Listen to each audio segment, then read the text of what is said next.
بسم الله الرحمن الرحیم. کتێبخانەی ڕۆشنایی دەنجی. ناوی کتێب بیرروباوەڕی شیعەی 12 ئیمامی بناسە.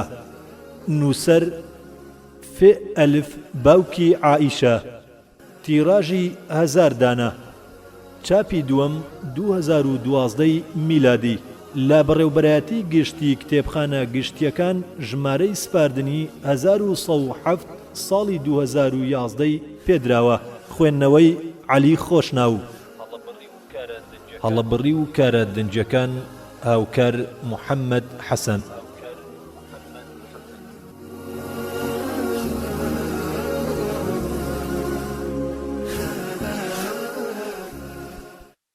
بیرروباوەڕی شیعەی 12 ئیمامی بناسە.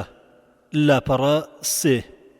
سوپاس و ستایشێکی بێپایان بۆ ئەو خوایەی کە خۆشەویستی خۆی و پێغەمبەرەکەی و خۆشەویستانی خۆی کرد بە بەشمان. سەڵات و سەلامی خوای بەهێز و لێبوردا وەک لێزمەباران بڕژێ بەسەر گیانی پاچی پێغەمبەری ڕەوشت بەرز صلی الله علیه وسلم. ئەو پێغەمبەرەی کەوا وەک ڕەحمەت خوای گەورە ناردی بۆ ڕزگارکردنی هەموو بەشەریەت. ڕەزا و ڕەحمەتی خوای بەرز و بێهاوتا بڕژێ بەسەر گیانی دایکانی باوەڕداران و پشتیوانانی پێغەمبەری سەروەر و ئەو کەسانەی کەوا تا ڕۆژی دوایی بە جوانی پەیڕەویان لێ دەکەن و نزای خێریان بۆ دەکەن. برایان و خۆشکانی خوێنەر و گوێگر بەندەکانی ئەڵڵا، سەلام و ڕەحمەت و بەرەکەتی خوای گەورە و میهرەبانتان لێبێ. خۆشەویستان لە ڕۆژگاری ئەمڕۆدا چین و توێژ و حیزب و ئەفکاری ڕەنگا و ڕەنگمان زۆرە. وەک معلومی جەنابتانە کەسیش بە دۆی خۆی ناڵێت ترشە. هەموو حیزب و پارتێکیش بەوەی لای خۆیەتی دڵخۆش و گەشبینە و بەرامبەرەکەی بە سەرلێشەوا و گومڕا دادەنێ. وەکو خوای گەورە دەفەرمێ المؤمنون ئایەتی 53. ئاخۆ دەگونجێ دووشتی پێچەوانەی یەکتر هەردووچیان ڕاست بن، پاک و پیس قەت وەک یەک بوون.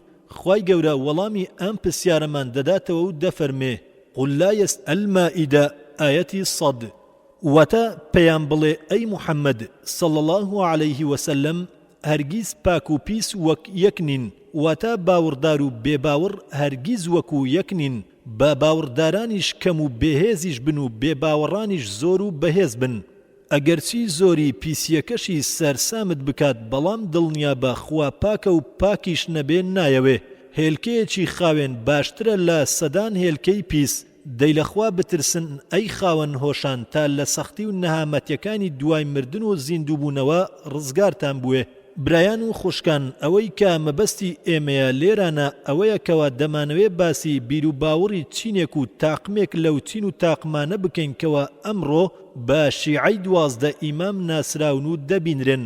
ئەم چینەش لە هەموو سەرزەویدا بەگشتی کەس و کاری خۆیان هەیە و بەتایبەتی لە ئێران و عێراقدا خاوەنی بیرروباوەڕێکی تایبەتن و جیاوازن لە هەموو چوین و تێژەکانی تر، بە تایبەتی لە سوننە مەزهەبەکان. پێشەچی چاپی دووەم لاپەڕە 6. بەناوی خوای بەرز و بێهاوتا. سوپاس و سەنا بۆ پەروەردگاری کاربەجێ و دانا. سەلات و سەلام لە پێغەمبەری ڕەوش بەرز و ڕاوەنەکراوی خوای بەهێز و بەتوانە. هەروەها لەسەر هاوسەرانی و دایکانی باوەڕداران و هاوڵانی دڵسۆز و بوێر و بەتوانە. برایان و خۆشکانی خوێنەر و جێگر سەلامی خوای بەخشندە و میهرەبانتان لێبێت. من وەک نووسەرێکی فەریکە و بێتوانە هەرگیز چاوەڕوانی ئەوەم نەدەکردکەوە ئەم نامیلکەیە بەو جۆرەی کە دوای دەرچوونی قبول کرا و قبول بکرێت.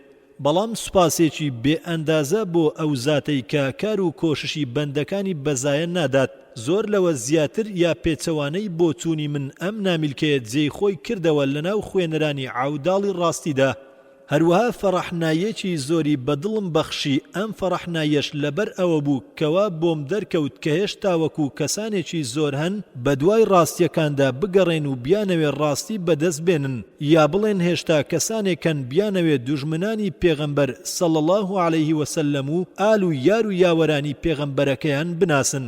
بۆیە ئەمانە بوونە هۆکاری ئەوەی هەستم بە لە چاپدانەوەی ئەم نامیلکەیە و بیخەمەوە بەردەستی ئێوەی ئازیز و عەوداڵی ڕاستی و کەم دەستکاریکردنێک بکەم تێیدا. ئەمەش تەنها لە ئاماژەکردن بە هەندێک لە ژمارە و سەرچاوەکان و ناوی 12 ئیمامەکەی شیعەی 12 ئیمامی.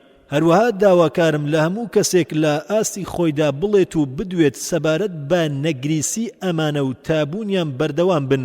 چونکە بەڕاستی ئەگەر بێت و ئێمە بگەڕینەوە بۆ مێژوو ئەوە دەزانین ئەمانە چ کارەساتێک و کۆسپێک بوون لەسەر ڕێگای ئیسلام و پەیامەکەی خودا و چەند بێشەرم و بێڕەوش بوون سەبارەت بە پێغەمبەرەکەی خوا صلی الله عليه وسلم.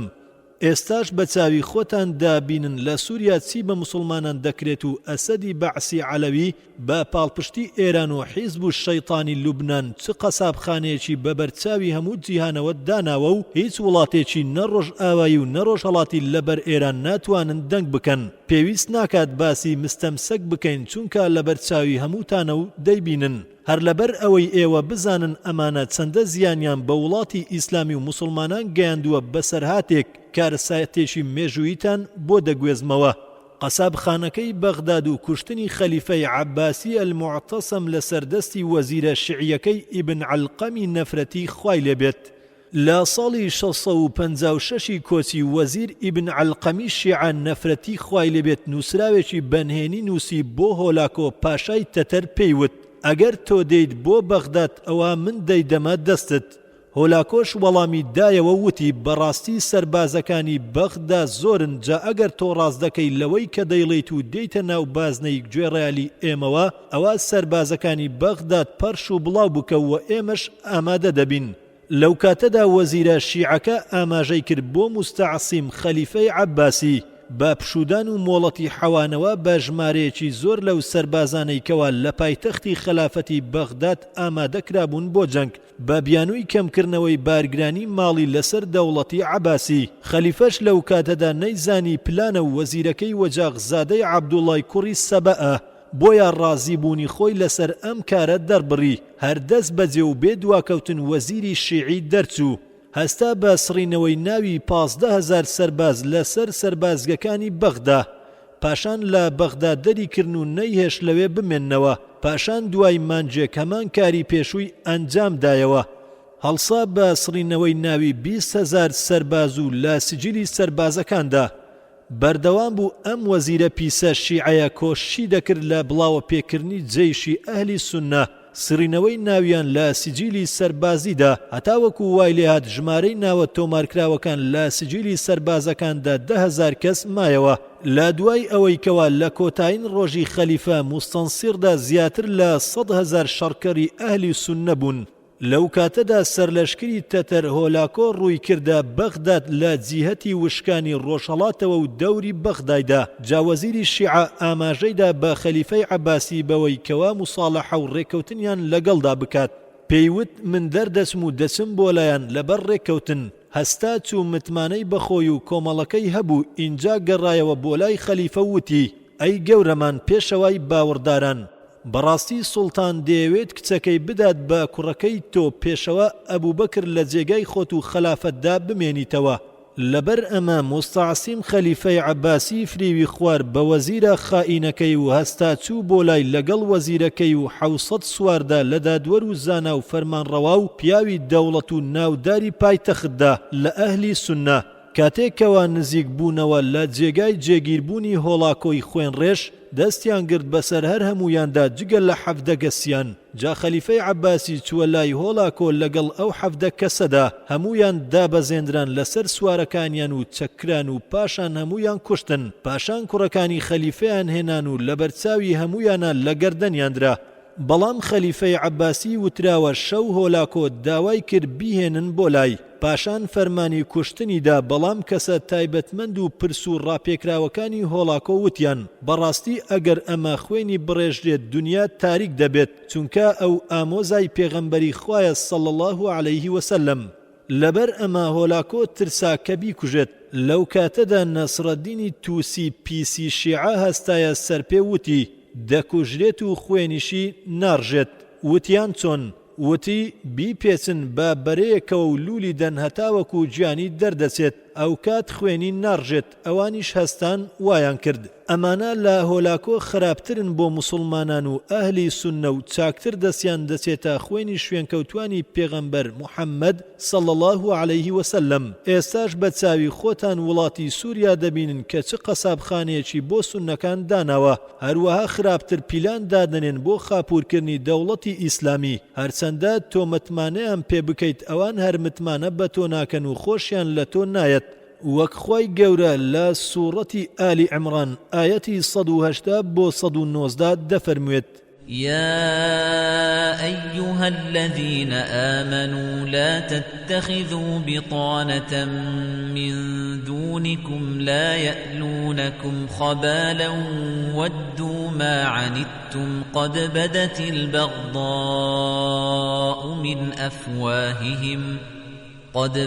البغضاء من أفواههم وما تخفي صدورهم أكبر قد بينا لكم الآيات إن كنتم تعقلون ها أنتم أولئك تحبونهم ولا يحبونكم وتؤمنون بالكتاب كله وإذا لقوكم قالوا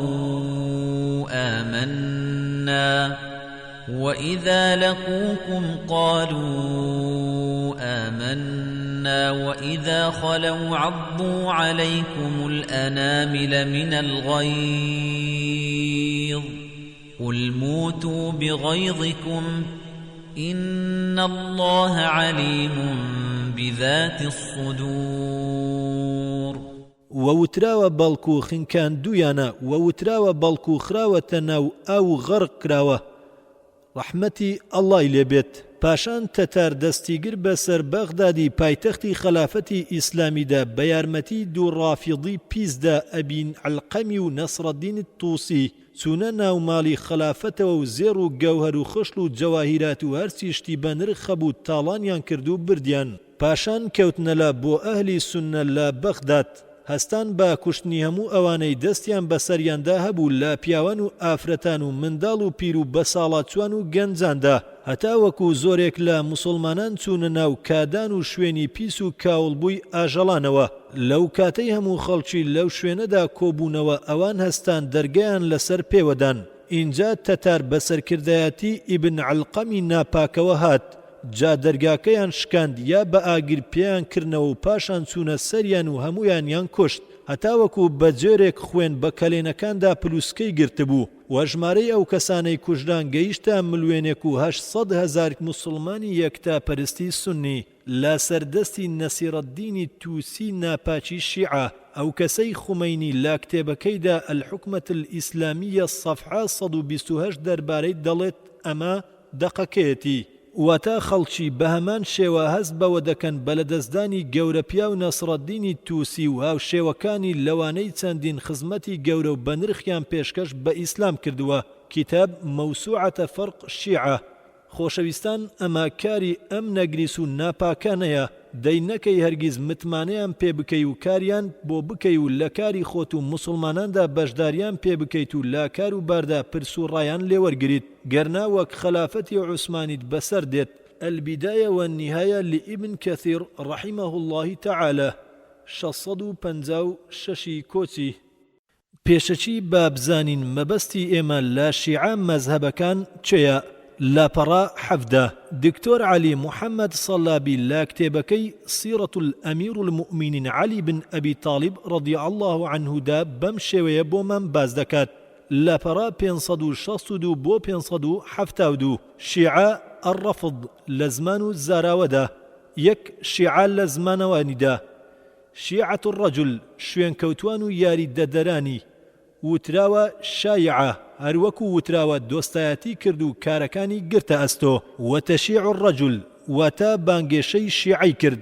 تەشایع القەوم واتە بوون بە شیعە. هەموو گەلێک کاروباریان یەک بوو، هەندێکیان شوێن بۆ چوونی هەندێکیان کەوتن، ئەوان شیعەن. هەروەکو خوای گەورە لە سوورەتی سەبە ئایەتی 54 دەفەرموێ واتە هەروەکو کرا بە هاوشێوەکانیان لە گەلانی پێش و لە مەسابیح المونیردا هاتووە. شیعە بە شوێنکەوتوان و یاری دەدەران دەوترێت. هەموو گەلێک کۆ ببنەوە لەسەر یەکشت ئەوان شیعەن و پێیان دەوترێت شیعە. پاشان شیعە بوو بە نەبڕە واتە بوو بە وەسف بۆ کۆمەڵێکی تایبەت. شیعە لە ڕووی زمانەوانیەوە بە مەبەست و واتای گەل و هاوڵ و شوێنکەوتە و یاری دەدەردێت. هەروەها ئەم واتایە هاتووە لە هەندێک لە ئاەتەکانی قورئانی پیرۆزدا.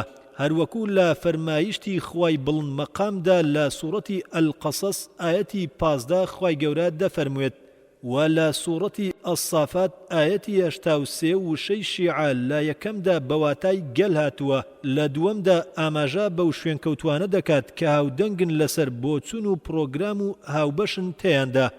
دووەم پێناسەی شیعە لە زاراوەدا. بەڕاستی پێناسەی شیعە بەستراوە بە سەرەتا و پێکاتنی پەیابوونیان و قۆناغی پێکاتەی بیر و بۆچوونیان، بۆیە بەڕاستی لە سەرنجاندا ئەوەیە کە بیر و باوەڕی شیعە و بۆچوونیان لە گۆڕان و گەشە سەندنی بەردەوامدایە. شیعەکان لە سەدەی سەرەتاوە جگە لە شیعەکانی دوای خۆیانن، لەبەر ئەمەیە کە لە سەرەتا یەکەمدا ناویان بە شیعە نابرێت جگە لەو کەسانەی کە عەلیان پێشخستووە و داویانە بەسەر عوسماندا. هەر لەبەر ئەمەیە بێژراوە شیعیەکان و عوسمانیەکان شیعی ئەوانن کە بەهای عەلی دەدەن بەسەر عوسماندا. ئوسوڵ الشیعە الئیمامیە بەرجی 1 لاپەڕا 36. لەسەر ئەمە پێناسەی شیعە دەکرێت لە سەرەتای یەکەمدا کەوا ئەوان ئەو کەسانن کە ڕێزی عەلیان داوە بەسەر عوسماندا و بەس. فتاوە ئیبن تەیمیە. هەر لەبەر ئەمەیە کە ئیبن تەیمیە باسی کردووە بەڕاستی شیعەکانی سەرەتا ئەوانەی لە سەردەمی عەلیدا بوون ئەوان ئەبوو بەکر و عومەریان بە چاکتر دەزانی و شورەیەکی کوڕی عەبدوڵڵا لەم کارە ڕێگری لێکردن. ئەو لەو کەسانەیە کە بە بانگخوازی شیعە وەسف دەکرێت با گشتی ناوی تەشەیوع بەسەر ئەو کەسانەدا دەدرێت کە ڕێزی عەلی دەدەن بەسەر ئەبوو بەکر و عومەردا. لەبەر پێچەوانەی ئەوەی کە هاتووە لە عەلیەوە لەم بارەوە تەشەیوع بەواتای سەرخستن و شوێنکەوتن دێت، نە بە پێچەوانەوە و نەدژایەتی کردن. أصول الشيعة الإمامية الإثنى عشرية بەرجی 1 لاپەڕا 65. ئیبن بەتال لە شێخەکەی معروف ئەبوو عەباسی کوڕی مەسروقەوە دەڵێ محەممەدی کوڕی حەمید دەجێڕێتەوە بۆمان، جەریر دەجێڕێتەوە بۆمان لە سوفیانەوە لە عەبدوڵڵای کوڕی زیادی کوڕی جەریرەوە دەڵێ ئەبوو ئیسحاقی سەبیعی هاتە کوفە و شەهری کوڕی عەتیە پێیوتین هەستن با بڕۆین بۆ لای، ئێمەش ڕۆیشتین و لای دانیشتین. دەستکرا بە قسە و باسکردن ئەبوو ئیسحاق وتی لە کوفە دەرچووم هیچ کەسێک نەبوو گومانی هەبێت لە چاکەی ئەبوو بەکر و عومەردا و پێشخستنیان. ئێستاش گەڕاومەتەوە کەچی ئەوان دەڵێن ناسوێن بەخوا نازانم چی دەڵێن. محیب الدین الخەتیب دەڵێ ئەمە دەقێکی مێژوویی گەورەیە کە گەشە و سەرهەڵدانی تەشەیوع دیاری دەکات، چونکە بەڕاستی ئەبوو ئیسحاقی سەبیعی ناودار و زانای کوفە بووە. لە جێنشینی ئەمیری باوەڕداران عوسماندا لەدایک بووە و پێش 3 ساڵ لە شەهیدکردنی ژیاوە هەتاوەکو لە 127 کۆچی وەفاتی کردووە. لە جێنشینی ئەمیری باوەڕداران عەلیدا منداڵ بووە، سەبارەت بە خۆی دەڵێت باوکم بەرزی کردمەوە هەتاوەکو عەلی کوڕی ئەبوو تاڵیبم دیت و وتاری ئەدا سەر و ڕیشی سپی بوو. ئەگەر بمان زانیایە کەی لە کوفە دابڕا و پاشان گەڕایەوە و سەردانی کرد ئەوە دەگەیشتین بەناسینی ئەو زەمانەی کە شیعەی کوفەی تێدا بوو دەیان بینی ئەوەی کە پێشەواکەیان دەیدیت لە بەهادان و قەدری ئەبوو بەکر و عومەردا کەی دەستیان کرد بە جیابوونەوە لە عەلی و پێچەوانەکردنی لەوەی کەوا باوەڕی پێ هەبوو. نەفرەتی لەو کەسە دەکرد لە سەرمینبەری کوفە لە قەدر و بەهادانی بەسەر دوو براکەی، دوو هاوڵەکەی پێغەمبەری خوا صلی الله علیه وسلم و دوو وەزیرەکەی و دوو جێنشینەکەی بەسەر گەلەکەیەوە. لا پخوترین و خاوێنترین کاتیدا لەیثی کوڕی ئەبوو سولەیم دەڵێت گەشتوم بە شیعەکانی سەرەتا قەدر و بەهای هیچ کەسێکیان نەدەدا بەسەر ئەبوو بەکر و عومەردا. خاوەنی مختصر و تحفە باسی کردووە وتویەتی بەڕاستی ئەوانەی کە لە سەردەمی جێنشینی ئەمیردا خوا لێی ڕازی بێت هەبوون لە کۆچەران و یاری دەدەران، ئەوانەشی کە بەچاکی شوێن ئەوان کەوتبوون هەمویان ماف و حەقی ئەویان زانی بوو، چاکەی ئەویان لە شوێنی خۆیدا دانابوو، بەناتەواویان دانەنابوو هیچ کامێک لە براکان و هاوڵانی پێغەمبەری خوا صلی الله علیه وسلم لە بێباوەڕدانانی و جنێودام پێی. بەڵام تەشەیوع بەردەوام نەبوون بە ئەم پوختی و بێلەکەیە و سەلامەتی و شکۆمەندیە، بەڵکو ئەنجام و مەبدەئی تەشەیوع گۆڕا دوجار شیعە بوون بە تاقمێک تەشەیوع بوو بە دەمامکێک و هەموو یەکێک کە بیویستایە فێڵ لە ئیسلام و موسڵمانان بکات خۆی پێدادە پۆشت لە دوژمنانی چین لە دڵ و حەسوود. هەر لەبەر ئەمەیە ئەو کەسانەی کەتانە لە ئەبوو بەکر و عومەر دەدەن ناومان لێناون ڕافیضی لەبەر ئەوەی ئەوان شیاوی وەصفی تەشەیوع نین.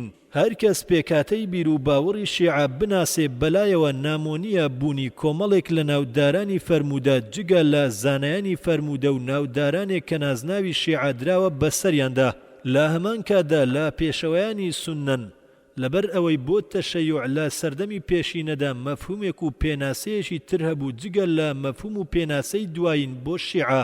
هەر لەبەر ئەمەیە زەهەبی لە پێشنگای فەرموودەدا دەڵێت سەبارەت بەو کەسانەی کە بیدعەی تەشەیوع دراوەتە پاڵیان یان دەڵێت بیدعە لەسەر دوو بەشە، یەکێکیان بیدعەی بچووکە وەکو زیادەڕەوی تەشەیوع یا وەکو تەشەیوع بەبێ زیادەڕەوی، ئەمەش زۆرە لە ناو تابعیندا. هەروەها شوێن کەوتوانیان لە ئاین و خۆپاراستن و ڕازگۆیی ئەگەر بێت و فەرموودەی ئەمانە قبول نەکرێت ئەوە زۆرێک لە فەرموودەکانی پێغەمبەر صلی الله عليه وسلم لەناو دەچێت. ئەمەش خراپەکاریەکی ڕوونە. پاشان بیدعەی گەورە وەکو ڕەتکردنەوەی گشتی و زیادەڕەوی تێدا و کەمکردنەوەی قەدری ئەبوو بەکر و عومەر خوا لەیان ڕازی بێت و بانگێشە بۆ ئەم کارە. ئەم زۆرە پشتیان پێ نابەسرێت و هیچ ڕێزێکیان بۆ نییە و ئێستا یەک پیاوی ڕازگۆ و متمانە پێکراو لەم بەشەدا بەردەست نابێت، بەڵکو درۆ مەشخەڵیانە و خۆپاراستن و دووڕوویی بەرنامەیانە. دەی چۆن قبول دەکرێت گواستنەوەی کەسێک ئەمە حاڵی بێت؟ نەخێر و حاشا. ئەو شیعە کەوا زۆر ڕووچوو بوون لە سەردەمی پێشیندا و ئەوان دەیان ناسین ئەوان نەبوون کەوا قسەیان دەکرد سەبارەت بە عوسمان و زبەیر و تەڵحە و معاویە و کۆمەڵێک لەو کەسانەی کە لەگەڵ عەلیدا خوا لێی ڕازی بێت جەنگان و جنێویان پێدەدان. ڕۆچوان لەم زروفی ئێمەدا و ئێمە ناسیومانن ئەوانن کە ئەو گەورانە کافر دەکەن و بێبەری دەکەن لە هەردوو گەورەکە. ئەمە گومڕا و درۆ هەڵبەسە. کەواتە شیعە پلە و پێکاتە و قۆناغە، هەروەکو چۆن بەش و گرۆیە. پێش ئەوەی کەوا دەست هەڵگرین لە قسەکردن لە دەوری پێناسەی شیعە ئاماژە بۆ ئەوە دەکەین کەوا چاو بخەینە سەر ئەو پێناسانەی کە هاتووە سەبارەت بە شیعە لە گەورە کتێبەکاندا.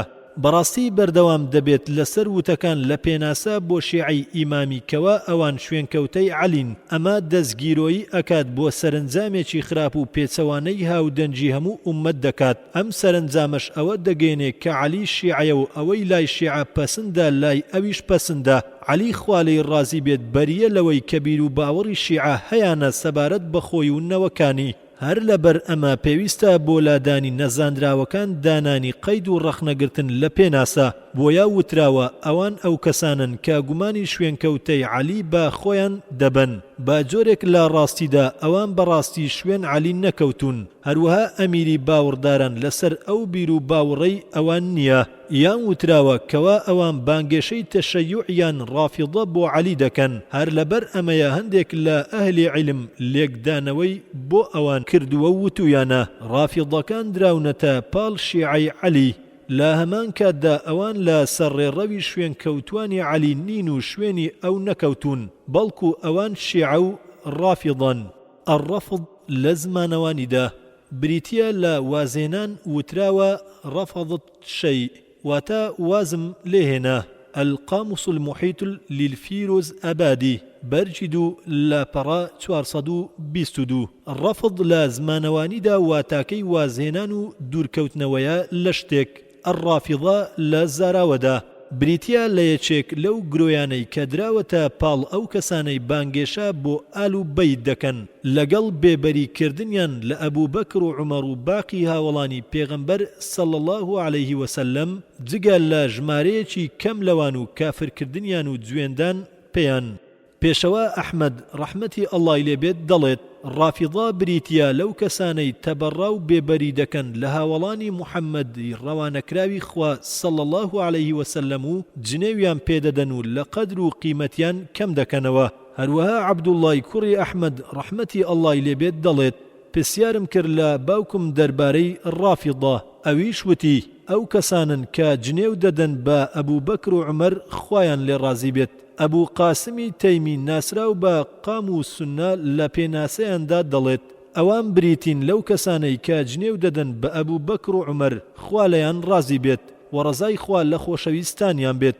بەڕاستی ڕافیضا خۆیان بەجیا گرتووە لە نێوان ئەو گرۆیانەی کە دراونەتە پاڵ ئیسلام بە قسەی ناقۆڵە بە هەردوو گەورەکە ئەبوو بەکر و عومەر جگە لەوان لە گرۆکانی تر ئەمەش لە گەورەی سەرشۆڕیانە بەر نەفرەتی خوا بکەون ئیبن تەیمیە ڕەحمەتی ئەڵڵای لێبێت دەڵێت ڕافیضا ڕقیانە لە ئەبوو بەکر و عومەر و نەفرەت لەوان و لە تائیفەکانی تر دەکەن مەجموع الفتاوە بەرجی 4 لاپەڕا 435 لا ڕاستیدا لە کتێبەکانی ڕافیضەدا شتانێک هاتووە کە ئەمە دەسەلمێن و شایەتی بۆ دەدەن ئەوان دایان ناوە خۆشەویستی دوو گەورەکە و دۆستایەتیان لە نەبوونیان ئەوە جیاکەرەوەیە لە نێوان ئەوان و نێوان کەسانی تر بێ لەوانەی کە وشەی نەواسبیان داوە بەسەریاندا بەڕاستی دەڕازی دەجێڕێتەوە لە محەممەدی کوڕی عەلی کوڕی موساوە دەڵێت نووسراوێکم نووسی بۆ عەلی کوڕی محەممەد عەلەیه السەلام سەبارەت بە ئەنناسب ئایا پێویست ئەکات لە تاقیکردنەوەیدا بە زیاتر لە پێشخستنی ئەلجەبت ئەبوو بەکر وەتاغوت عومەر بیر و باوەڕ بە پێشەوایەتیان وەڵامەکەی بۆ گەڕایەوە هەر کەس لەسەر ئەمە بێت ئەوە ئەو کەسە ناسبیە هۆی ناونانیان بەڕافیضا زۆرینەی لێکۆڵەران وا دەبینن کە هۆی دانانی ئەو ناوە بەسەر ڕافیضەدا لەبەر وازێنان و دوورکەوتنەوەیان و بڵاوە لێکردنیان بوو لە زەیدی کوڕی عەلی لە دوای ئەوەی کەوا ئەوان بەشێک بوون لە سوپاکەی کاتی دەرچوونی بۆ سەر هیشامی کوڕی عەبدوڵڵا پاشا لە ساڵی 121 دا ئەمەش لە دوای ئەوەی کەوا تەبەڕای خۆیانیان لە دوو گەورە پیاوەکە ئەبوو بەکر و عومەر بەدرخست و ئەویش ڕێگری کردن لەم کارە ئەبوو حەسەنی ئاشعەری دەڵێت زەیدی کوڕی عەلی ڕێزی عەلی کوڕی ئەبوو تاڵیبی دەدا بەسەر هەموو هاوڵانی پێغەمبەری خوادا صلی الله علیه وسلم و پشتیوانی خۆی بۆ ئەبوو بەکر و عومەر دەردەبڕی وای بە باشزانی کەوا دەربچێت بۆ سەر پێشەواستەم کارەکان کاتێکەوە دەرکەوت لە کوفە لەناو ئەو هاوڵانەیدا کەوا بەیعەتیان پێدا بوو لە هەندێکیانی بیستکەوە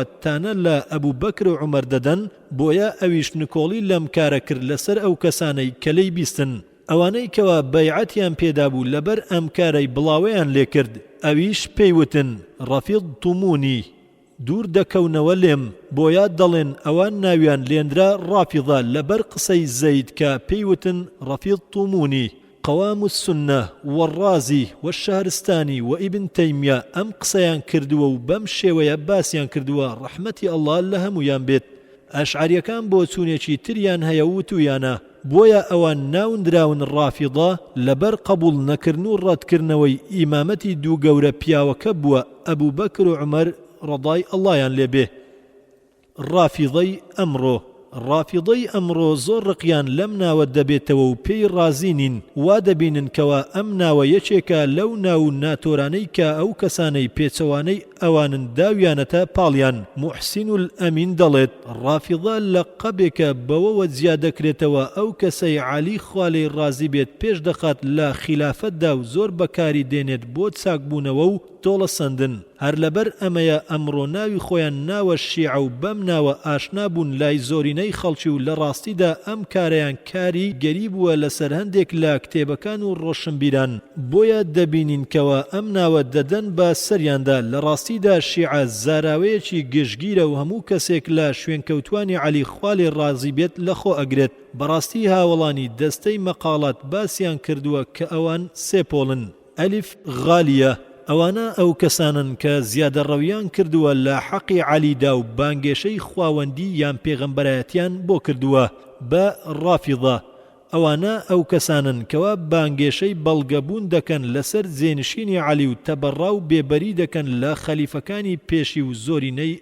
هاوڵان جیم زەیدیە ئەمانە شوێنکەوتوانی زەیدی کوڕی عەلین ئەو کەسانن کە قەدر و چاکەی عەلی دەدەن بەسەر تەواوی هاوڵاندا و دۆستایەتی و پشتیوانی ئەبوو بەکر و عومەر دەردەبڕن بۆیە دانی ناوی شیعە بە سەر ڕافیضەدا بەبێ جیاکردنەوە و بەستنەوە بۆ ئەم زاراوەیە دروست نییە لەبەر ئەوەی ئەم زاراوەیە زەیدیەکانیش دەچنە ناویەوە لە حاڵێکدا ئەوان دۆستایەتی ئەبوو بەکر و عومەر خوا لەیان ڕازی بێت دەکەن و پشتیوانی خۆیان بۆ ئەوان پیشان دەدەن بەڵکو بەڕاستی ناونانیان بە شیعە وەهمی تێکەڵبوونیان دەکات بە شیعەی پێشوەوە ئەوانەی کە لە سەردەمی عەلیدا بوون خوا لێی ڕازی بێت و ئەوانەشی لە دوای ئەوانەوە هاتن جا بەڕاستی ئەوانە هەر هەمویان کۆک و کۆبوون لەسەر قەدر و بەهادانی ئەبوبەکر و عومەر بەسەر عەلیدا خوا لە هەمویان ڕازی بێت ئەوان تەنها ئەوە نەبێ کە چاکەی عەلیان دەدا بەسەر عوسماندا و لەناو ئەواندا زۆرێک لە پیاوچاکان و زانست خوازانیان تێدا بووە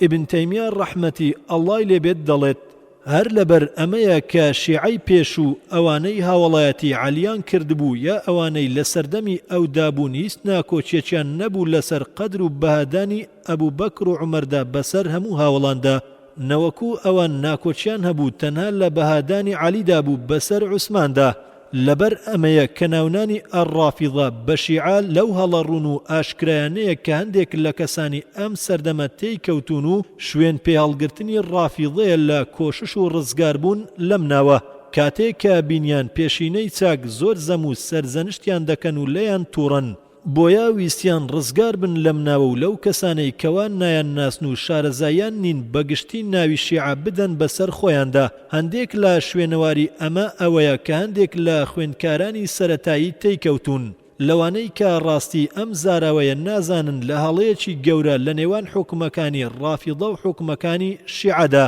کاتێکەوە جێگیر بوو لایەن دانانی زاراوەی تەشەیوع بەسەر ڕافیضەدا بۆیە واگومانیان دەبرکەوە ئەوەی هاتووە لە وتەی زانایانی پێشودا سەبارەت بە مافی شیعە هەمان مافیش دەترێتە پاڕ ڕافیضە و خۆیانی پێ دادەپۆشن لە کاتێکدا کە زانایان لە تەواوی حکومەکاندا جیاوازیان کردووە لە نێوانیاندا لا سەریەتی چونکە بەڕاستی واجبە کەوە ئەوانە ناو ببردرێن بە ڕەوافیض بەو ناوە ڕاستەکەی خۆیان ئەو ناوەی کەوە زانایان دایان ناوە و کردویانە بەزاراوە بۆیان و نەدانی ناوی شیعە پێیان لەسەر ڕووی گشتی لەبەر ئەو گۆڕان و نادیارەی کە تێیدایەتی کاتێکەوە زاراوەی ئەشیعە درا بەسەریاندا ئەوە پێویستە ببەسرێتەوە بەو شتەی کە بە تایبەت ئاماژە دەکات بۆیان وەکو ئەوەی بوترێ ئەشیعە الئیمامیە شیعەی ئیمامی یا الشیعة الاثنا عشرية شیعەی 12 ئیمامی لەسەر ئەو نەریتەی کە زانایان لەسەری ڕۆیشتون لە کاتی باسکردنیاندا والله تعالى أعلم سەرهەڵدانی شیعەی ڕافیضی و باسی کاریگەری جوولەکە لەسەر سەرهەڵدانیاندا لاپەڕە 38 یەکەم کەس کە بانگێشەی کرد بۆ بنەماکانی بیر و باوەڕی شیعەی ڕافیضی و ئەو بنەمایی کە بیر و باوەڕەکانی تریان بنیاترا لەسەری پیاوێکی جوولەکە بوو ناوی عەبدوڵای کوڕی سەبە بوو لە جوولەکەکانی یەمەن بوو لە سەردەمی خەلیفەی ڕاشید عوسمانی کوڕی عەفاندا خوا لێی ڕازی بێت موسڵمان بوو دەستی کرد بە گەڕان لە نێوان شارەکانی موسڵمانانە بۆ بانگێشەی ئەم بیر و باوەڕە پیس و چەپەڵە ئەمەش ئەو دەقەیەکەوە پێشەوە تەبەڕی باسی کردووە لە مێژوەکەیدا و دەڵێت عەبدوڵای کوڕی سەبە جوولەکەیە و لە دانیشتوانی خەڵکی سەنعایە دایکی سەودا ئەو لە سەردەمی عوسماندا موسڵمان بووە پاشان دەگەڕا بەناو شارەکانی موسڵماناندا و هەوڵی گومڕاکردنی دەدان و سەرەتا لە حیجازەوە دەستی پێکرد پاشان بەرەو بەسڕە و پاشان بەرەو کوفە پاشان بەرەو شام بەڵام لە شامدا توانای بەدەستێنانی هیچ کەسێکی نەبوو بۆ ئەوەی بیر و باوڕەکەی پێ قبول بکات بۆیە هەستان بە دەرکردنی هەتا گەشتە میسر و لەوێ لە ناویاندا ژیا و پێیوتن و بۆی باسکردن لەوانەی کە دەیوت سەیرە کەسێک گومانی وایە کە عیسا دەگەڕێتەوە کەچی بە درۆی دەزانێت کە محەممەد بگەڕێتەوە لە هەمان کاتدا کەوا خوای بڵند مەقام لا سوورەتی القەسەس فەرموویەتی إن الذي فرض عليك القرآن لرادك إلى معاد قل ربي أعلم من جاء بالهدى ومن هو في ضلال مبين واتە بەدڵنیاییەوە ئەو کەسەی کە قورئانی لەسەرتەوە پێویست کردووە دەجێڕێتەوە بۆ مەککە ئەمە مانای دروستی ئاەتەکەیە دەی محەممەد صلى الله عليه وسلم لە پێشترە بگەڕێتەوە تا عیسا دەڵێ ئەمەیان لێوەرگرت گەڕانەوەی پێغەمبەر محەممەدی بۆ دانان ئەوانیش دەستیان کرد بە قسە و باس تێیدا پاشان لە دوای ئەمە پێیوتن بەڕاستی هەزار پێغەمبەر هەبووە و بۆ هەموو پێغەمبەرێکیش ڕاستپاردەیەک هەبووە عەلیش ڕاستپاردەی محەممەدە پاشان وتی محەممەد مۆری کۆتایی پێغەمبەرایەتیە عەلیش مۆری کۆتایی ڕاستپار دەکانە.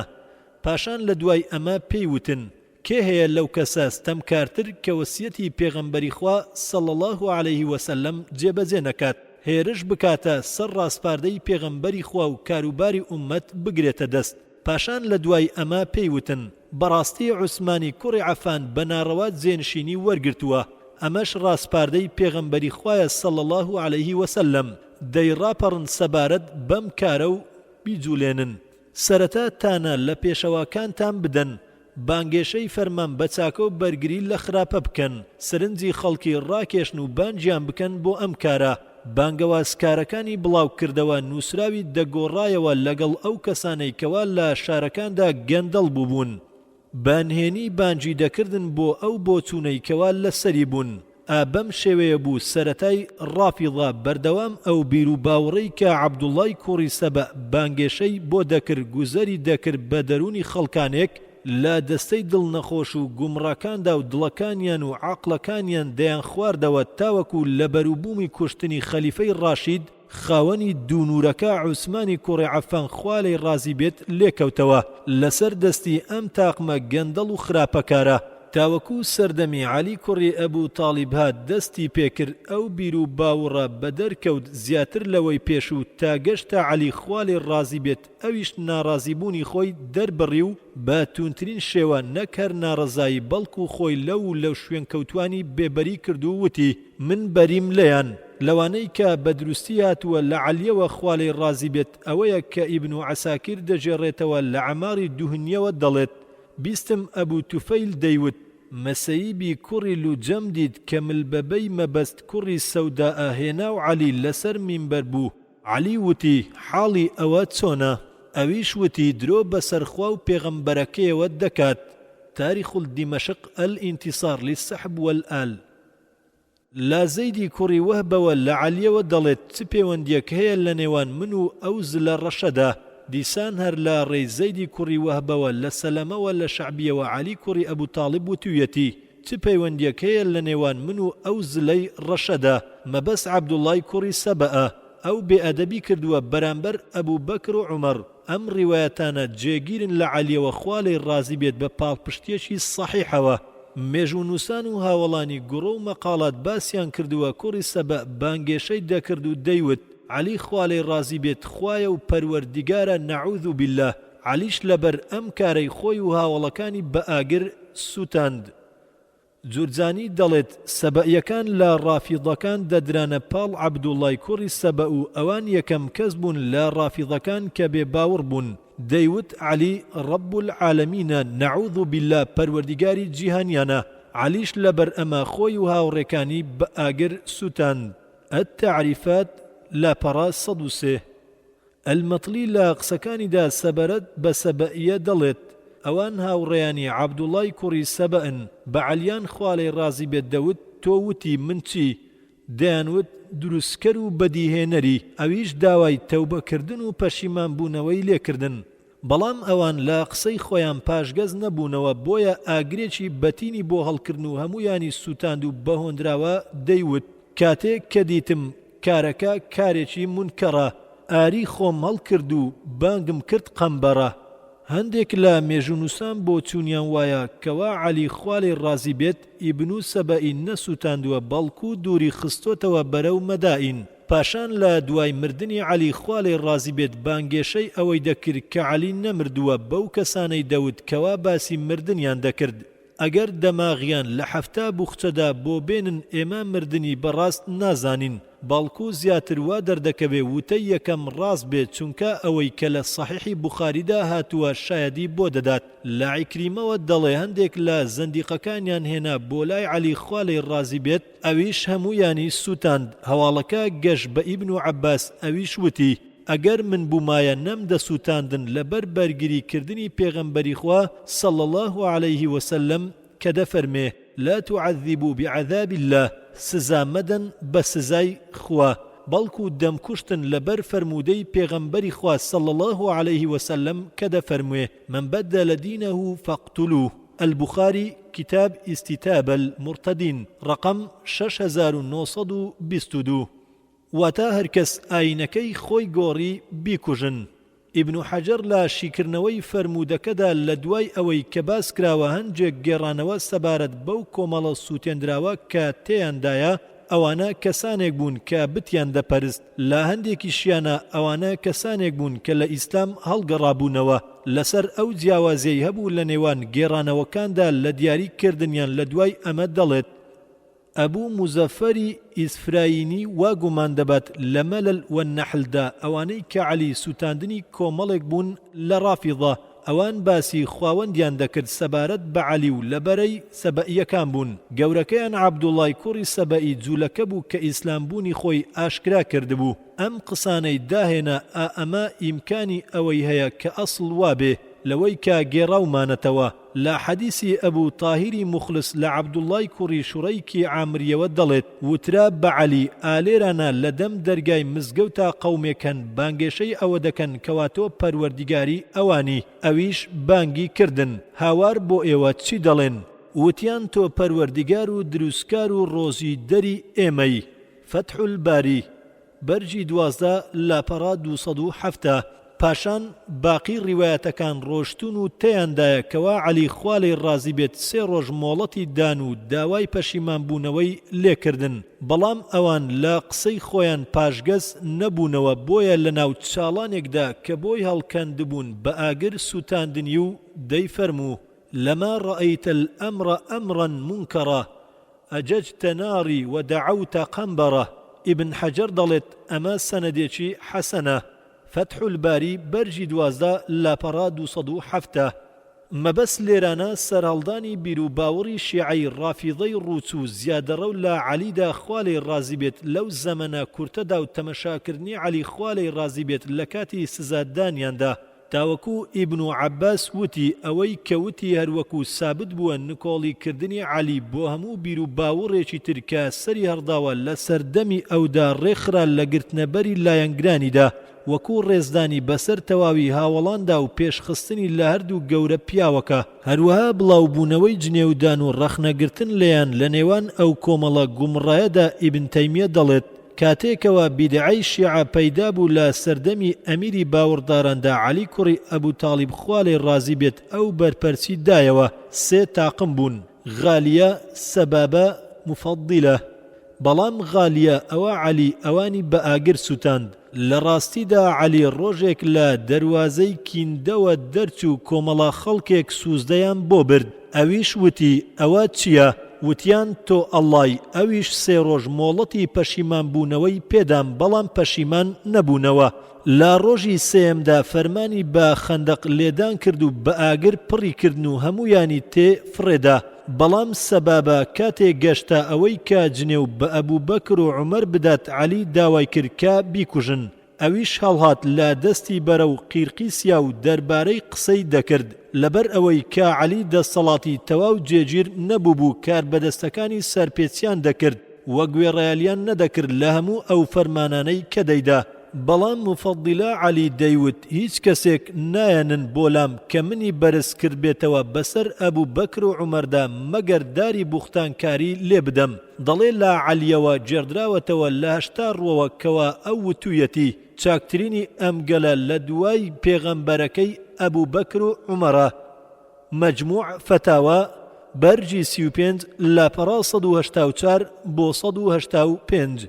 بە هەر حاڵ بیر و باوەڕی ڕافیضە لەگەر ساڵ هەڵدانیاندا لە سەردەمی عەلیدا خوا لێی ڕازی بێت ئەوان لا چەند کەسێکی کەم پێک هاتبوون و زیادیان نەدەکرد تا ببن بە دەستە و تاقمێکە تاوەکو سەردەمی عەلی خوا لێی ڕازی بێت تەواو بوو ئەوان هەر بەو شێوەیە مانەوە. دکتۆر ئەبوو سەعیدی هاشمی بیر و باوەڕی ئیبن سەبە و ئەو بیدعانەی کە بانگێشەی بۆ کردووە لە ڕیسالەکەیدا دایناوە و دەڵێت ئیبن سەبە ڕاستیە نەک خەیاڵ. باسی کردووە لە کتێبەکەیدا ئەو گێڕەڕەوانەی کە کاریگەر بوون بە ئیبن سەبە و گرنگترینی ئەو بیدعانەی کە ئیبن سەبە بانگێشەی بۆ دەکردن. القول بالوصیە ئەو یەکەم کەس بوو کەوا باسی وەسیەتی پێغەمبەری خوا صلی الله علیه وسلمی کرد بۆ عەلی کەوا ئەو جێنشینی بووە لەسەر گەلەکەی لە دوای خۆی بەدەقەوە. یەکەم کەس بوو کەوا بێبەریبوونی خۆی ئاشکرا کرد لە دوژمنانی عەلی بە گومانی خۆی. ئاشکراکەری پێچەوانەکانی بڕیاری کافربوونی بۆدان. یەکەم کەس بوو کەوا باسی خوایەتی و پەروەردیگاری عەلی خوالەی ڕازی بێت کرد. ئەو یەکەم کەس بوو کەوا بانگێشەی پێغەمبەرایەتی دەکرد لە دەستەی شیعەی ڕۆچ و ئەو یەکەم کەس بوو کە وتەی گەڕانەوەی عەلی خوالەی ڕازی بێت بۆ دنیا لە دوای مردنی و گەڕانەوەی پێغەمبەری خوای صلی الله عەلەیه وسلم داهێنا. یەکەم کەس بوو کە بانگێشەی ئەوەی دەکرد کە عەلی خوالەی ڕازی بێت دابەتول ئەڕضە و ئەو کەسەیە کە دروستکراوەکانی دروست کردووە و ڕۆزی دابەش کردووە. سەبەئیەکان دەڵێن ئەوان نامرن بەڵکو دەفڕن لە دوای مردنیان و ناونراون بە تەیارە. هەندێک لەوان ئەسەبەئیە دەڵێن ڕوح القودس جبریل پێشەوایان دەگوازێتەوە و دەڵێن بیتەناسخ الئەڕواح، ڕۆحەکان لە شتێکەوە دەستناشتێکی تر. سەبەئیەکان دەڵێن ئێمە ڕێنمایی کراوین بۆ سروشتێک کە خەڵکی لێی گوم و گومڕان، زانستێکەوە لەوان شاردراوەتەوە. دەڵێن عەلی لە هەورایە، هەورە گرمەش دەنگیەتی، بروسکیش قامچیەتی. ئەمە ڕوونترین بیدعەیە کە ئیبن سەبە و شوێن کەوتوانی بیر و باوەڕیان پێیەتی و پێی بوون بەڕۆچوان. الرواة الذين تأثروا بابن سبأ دکتۆر سعدی هاشمی لاپەڕە 19 بۆ 20. لە ڕاستیدا گرۆی شیعەی ڕافیضی وەکو بۆچوون و بیر و باوەڕ لە ناکاو پەیدا نەبووە، بەڵکو پێکاتەی ڕێڕەوێکی زەمەنیە و بە چەندین قۆناغدا تێپەڕیوە. بەڵام سەرهەڵدانی بیر و باوەڕی شیعەی ڕافیضی و بنچینەکانی لە سەردەستی سەبەئیەکان ئاشکرا بوو. بەدان پێدادانی ئەو کتێبانەی شیعە کە دەڵێن ئیبن سەبە یەکەم کەس بوو کە شایەدیدا بە قسەی ڕەتکردنەوەی پێشەوایەتی عەلی و عەلی ڕاستپاردەی موحەممەدە هەروەکو باسکرا. ئەمە بیر و باوەڕێکی خاوەندەقە لەسەر پێشەوایەتی عەلی. ئەوە بنەمای شیعەگەری ڕافیضەیە، هەروەکو شێخەکانی شیعەی ڕافیضی پێیان وایە. لەوانەش ئەوەیە کە لە کافیدا هاتووە. لە ئەبوو حەسەنەوە دەڵێت ویلایەت و پێشەوایەتی عەلی نووسراوە لە هەموو پەڕاوەکانی پێغەمبەراندا. هیچ کات خوای گەورە پێغەمبەرێکی نەناردووە مەگەر بە پێغەمبەرایەتی موحەممەد صلی الله عەلەیه وسلم و ڕاستپەردەیەتی عەلی عەلەیه السەلام. کتێبەکانی شیعەی ڕافیضی شایەدی دەدەن. هەروەکو لە مەودووە بە ڕوونی دێت بە مۆڵەتی خوای گەورە. لەبەر ئەوەی ئیبن سەبە و کۆمەڵەکەی یەکەم کەس بوون کە تانەوتە شەلیان لە ئەبوو بەکر و عومەر و عوسمان و خزمانی پێغەمبەر و صلی الله عەلەیه وسلم نزیکەکانی و خەلیفەکانیان دەدا. لە نزیکترین کەس لەو خوا لەیان ڕازی بێت و تانە لە هاوڵەکانی دوایی. ئەمە بیر و باوەڕی شیعەی ڕافیضەیە دەربارەی هاوڵان، هەروەکو چۆن ئەمە هەیە لە کتێبە متمانە پێکراوەکانیاندا، هەروەکو چۆن ئیبن سەبە وتویەتی عەلی دەگەڕێتەوە لە دوای مردنی. گەڕانەوەی عەلی لە بنەماکانی شیعەی ڕافیضە هەروەکو لەمە دووە دێت بە مۆڵەتی خوای گەورە، هەروەکو ئیبن سەبە وتویەتی تایبەتمەندی عەلی ئالوبەیت بە زانستی شاراوەی تایبەت، هەروەکو حەسەنی کوڕی موحەممەدی کوڕی حەنەفی ئاماژەی پێکردووە لە ڕیسالەی ئەلئیرجاءدا. ئەم باسە بووە بە بنەمایەکی بیر و باوەڕی لای شیعات سابت بووە لە سەحیحی بوخاریدا، شتێک کە بەڵگە دەکات لەسەر ئەوەی ئەم بیر و باوەڕە بەدەردەکەوێت لە کاتێکی نزیکدا. بەڕاستی عەلی خوالەی ڕازی بێت دەربارەی پرسیاری لێکراوە، پێی وترا ئایا شتێک هەیە لای ئێوە کەوا ئەو شتە لە قورئان و لای خەڵکی بوونی نەبێت؟ ئەویش بە تەواوی ئەمەی ڕەت کردوتەوە. ئەمە لە گرنگترینی ئەو بنەمایانەیە کە شیعەی ڕافیضی ئاینداری پێوە دەکەن. بەردەست دەکەوێت لە دوای کوشتنی عوسمان خوالەی ڕازی بێت و سەردەمی عەلی خوالەی ڕازی بێت کە جێگەی خۆی نەگرتبوو لە سینەی تاقمێکی دیاریکراوی ناسراودا، بەڵکو لە ڕاستیدا سەبەئیەکان دوور نەبوو بە درێژکردنەوەی سەری هەتاوەکو جەنگی عەلیان خوالەی ڕازی بێت پێکرد، هەروەکو لەمەوپێش لەگەڵمان تێپەڕی. بەڵام ئەوەندەی نەبرد ئەم ڕووداوانە ئامادەی کرد دۆخێکی گونجاو بۆ ئاشکراکردنی ئەم بیر و باوەڕانە. خۆی پیشاندا لە دەستەیەکدا وەکو جەنجی سەفین و ڕووداوی تەحگیم کە بەدوایان داهات، کوشتنی عەلی و کوشتنی حەسەن. هەموو ئەم ڕووداوانە پاڵی دەنا بەدڵەکان و سۆزەکانەوە بۆ بانگهێشکردن بۆ لای ئالوبەیت. اینجا ڕێڕەوی گرت بۆ چوونی نوێنەر لە کڵاوڕۆچنەی بانگهێشکردن بۆ عەلی و ئالوبەیتی. تەشەیوع بوو بە هۆکارێک بۆ هەموو ئەوانەی ڕووخاندنی ئیسلامیان دەویست لە مولحیدەکان و دووڕوەکان و مولهوڕەکان. تێکەڵ بە موسڵمانان بوو بیر و باوەڕانێکی بێگانە کە خۆی پۆشی بوو بە پۆشاکی تەشەیوع و ئاسان بوو چوونە ژوورەوەی لەژێر پەردەی تەشەیوعدا. با درێژایی ڕۆژگار بیدعا فراوان بوو، مەترسی زۆر گەورە بوو. بە جۆرێک چەندین جێنشین بۆ ئیبن و سەبە پەیدا بوون. بەکارهێنانی نازناوی شیعە لە سەردەمی عەلیدا خوا لێی ڕازی بێت نەبوو مەگەر بە واتای دۆستایەتی و سەرخستنەوە. مەبەست نەبوو بە باودانی باوەڕ لە بیر و باوەڕێک لە بیر و باوڕەکانی شیعەی ڕافیضی ئەمڕۆ. بەڕاستی بانگێشەکردن بۆ ئالوبەیت و خۆشویستنیان کارێکی ئاساییە. ئەوە خۆشەویستیە کە جیاوازی ناکات لە نێوان ئالدا و زێدەڕەوی ناکرێت تەیاندا، کەم ناکرێتەوە هیچێک لە هاوڵان بەو شێوەی کە دەستەی پاڵدراو بۆ لای تەشەیوع دەیکەن. بەڕاستی گەشەی سند خۆشەویستی و زیادی کرد بۆ ئال لە دوای ئەوە نەهامەتی و دەردەسەریەی بەسەریان داهات لە کوشتنی عەلی و پاشان حوسەین. ئەم ڕووداوە هەستی مسلمانانی هەڵقوڵاند. اینجا کینە لە دڵان لەم دەواازەیەوە هاتنە ژوور، چونکە بۆ چوونی ئیبن و سەبە دۆخێکی لەباری بۆ نەبوو بۆ ئەوەی گەشە بسێنێت و بڵاو ببێتەوە مەگەر لە دوای ئەم ڕووداوانەوە. بەڵام تەشەیوع بەواتای بیر و باوەڕ دەقێکە لەسەر عەلی خوا لێی ڕازی بێت و گەڕانەوەی دوای مردنی و زانستی بیدا دەرکەوتن بۆ خوا و پەنهانی و بێگوناهی و پارێزراوی پێشەواکان لە گوناه. هیچ گومانی تێدا نییەکەوە ئەوە بیر و باوەڕانێکن خوای گەورایی بەڵگەیەکی بەهۆیەوە دانەبەزاندووە تاکو نامۆ بێ لای موسڵمانان. بنەماکانی دەگەڕێتەوە بۆ چەند بنچەیەکی جیاواز، بۆیە کەوا سواری کەشتی تەشەیوع بووە هەموو یەکێک ویست بێتی فێڵ و پیلان بۆ ئیسلام و شوێن کەوتوانی دابڕێژێ.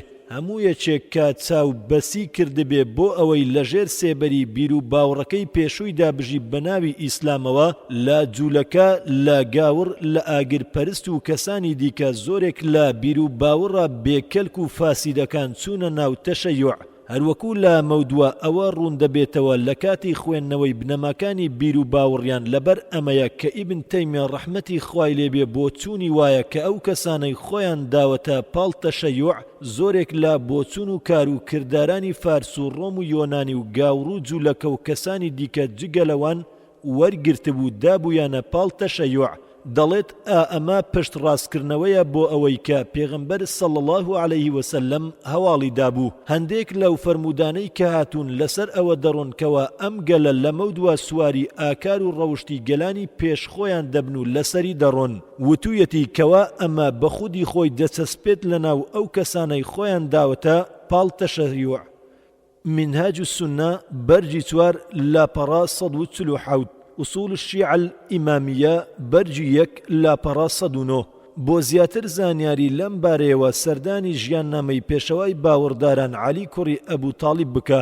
سیرەة الأمير المؤمنين علي بن أبي طالب، دکتۆر علی محەممەد سەلابی، لاپەڕا 562 بۆ 730. براو خوشتی گوێگر و خوێنەر.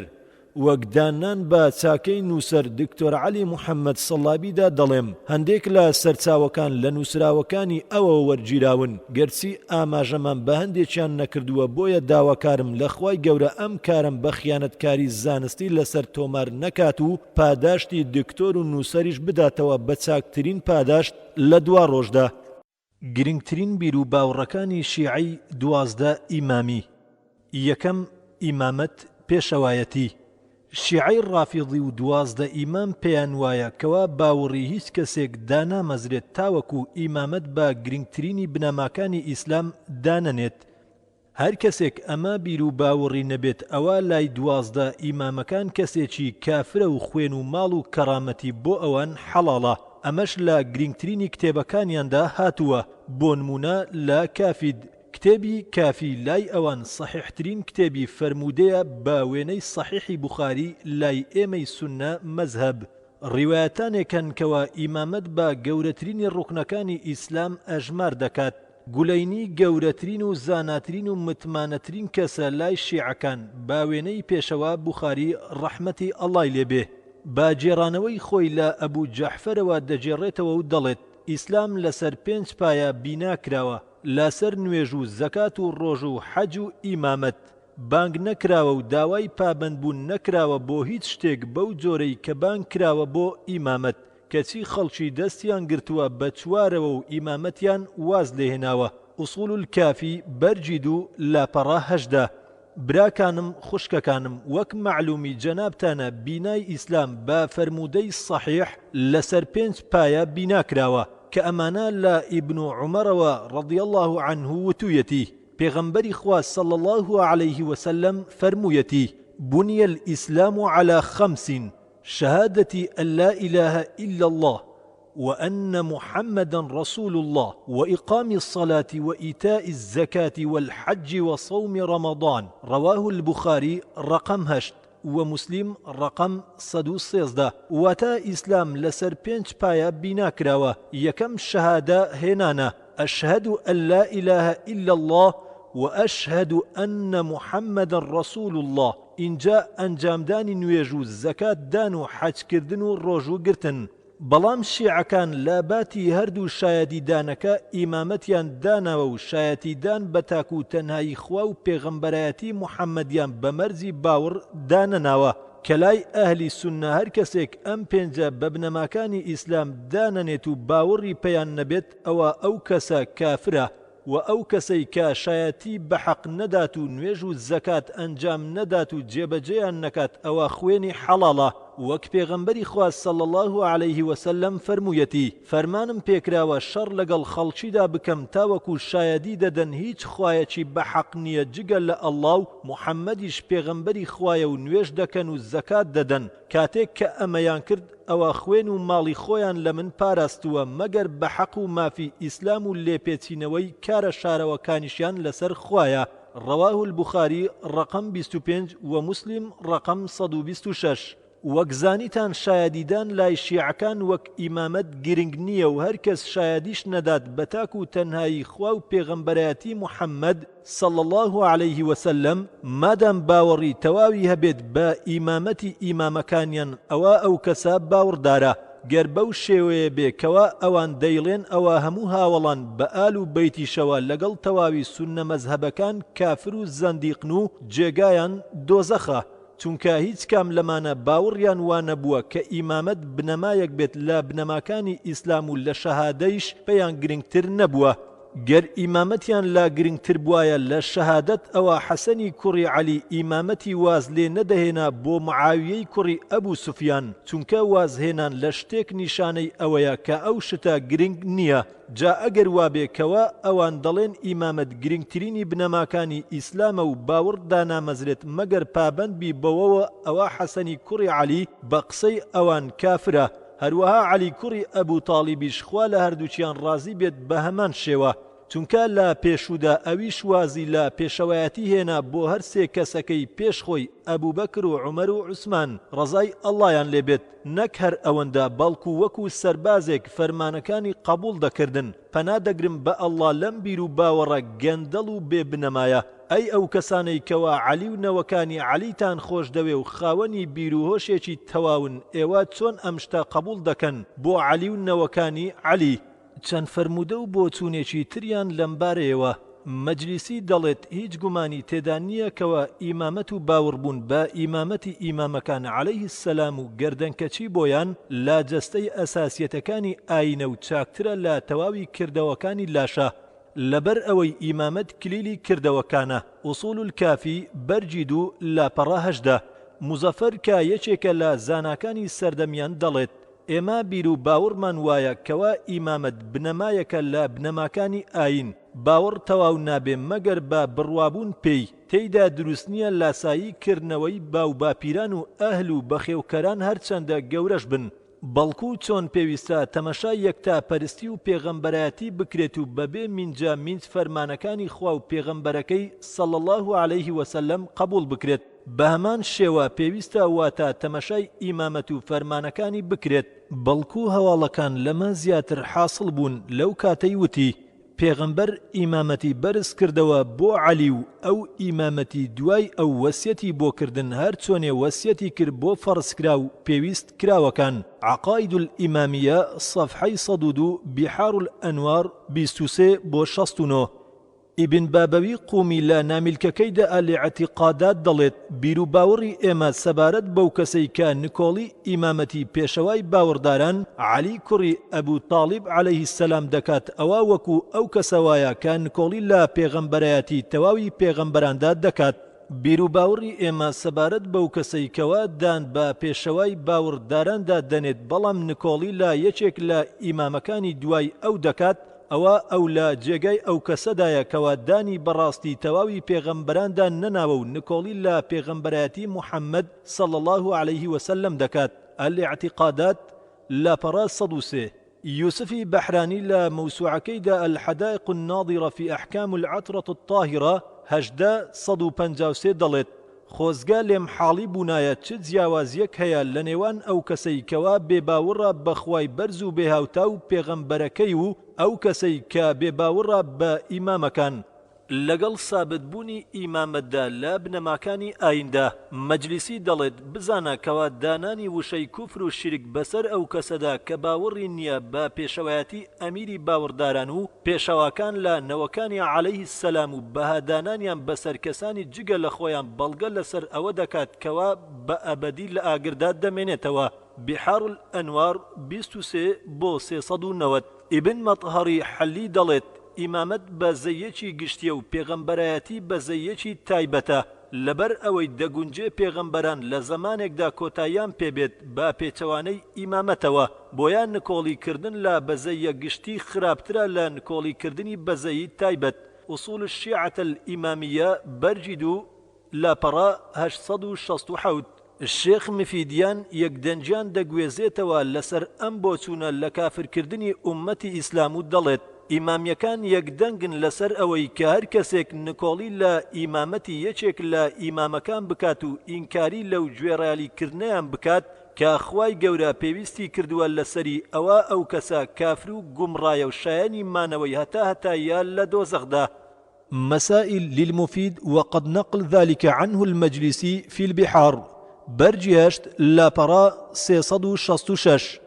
ئەم کارە لای شێخەکەیان نعمەتوڵڵای جەزائیری گەیشتۆتە ئەو ئاستەی کە بانگێشەی جیابوونەوەی شیعە بکات لە موسڵمانان بە بۆنەی باسی ئیمامەتەوە و دەڵێت ئێمە کۆنابینەوە لەگەڵ ئەواندا لەسەر خوایەک و پێغەمبەرێک و ئیمامێک لەبەر ئەوەی ئەوان دەڵێن پەروەردگاریان ئەو زاتەیە کە محەممەد پێغەمبەریەتی صلى الله عليه وسلم و خەلیفەکەی ئەبوو بەکرە ئێمەش وا بەم خوایە و بەو پێغەمبەرە ناڵین بەڵکو دەڵێن لە ڕاستیدا ئەو خوای کە خەلیفەی پێغەمبەرەکەی ئەبوو بەکرە خوای ئێمە نییە و ئەو پێغەمبەرش پێغەمبەری ئێمە نییە.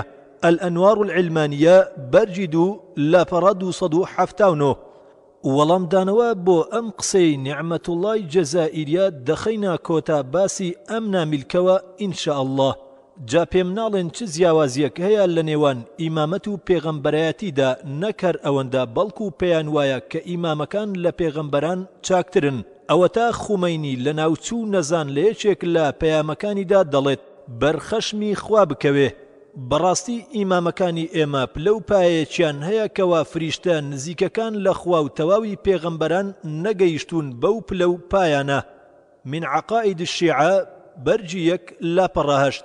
براو خوشکە بەڕێزەکانم ئەمانە ناوی ئیمامەکانی شیعەی 12 ئیمامین و بیر و باوڕیان وایە کەوا پێغەمبەر صلى الله عليه وسلم بەدەقەوە ناوی ئیمامەکانی بردووە و باسی کردوون و دیاری کردوون هەر ئەم 12 تا ڕۆژی دوایی و نەکەم دەکەن و نەزیادیش دەکەن. ئەوانیش ئەمانن: یەکەم عەلی کوڕی ئەبوو تاڵیب ڕەزا و ڕەحمەتی ئەڵڵای لەسەر بێ لە ساڵی 40 کۆچی وەفاتی کردووە. دووەم حەسەنی کوڕی عەلی ڕەزا و ڕەحمەتی ئەڵڵای لەسەر بێ لە 50 کۆچی وەفاتی کردووە. سەیەم حوسەینی کوڕی عەلی سەید الشوهەدا لە ساڵی 61 کۆچی وەفاتی کردووە.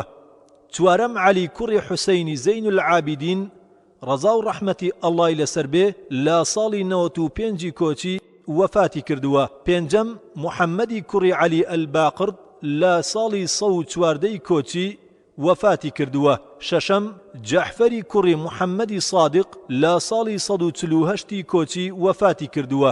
حەوتەم موسای بن جەحفەر الکاظم لە ساڵی 1970 کۆچی وەفاتی کردووە. هەشتەم عەلی کوڕی موسا ئەڕەزا لە ساڵی 203 کۆچی وەفاتی کردووە.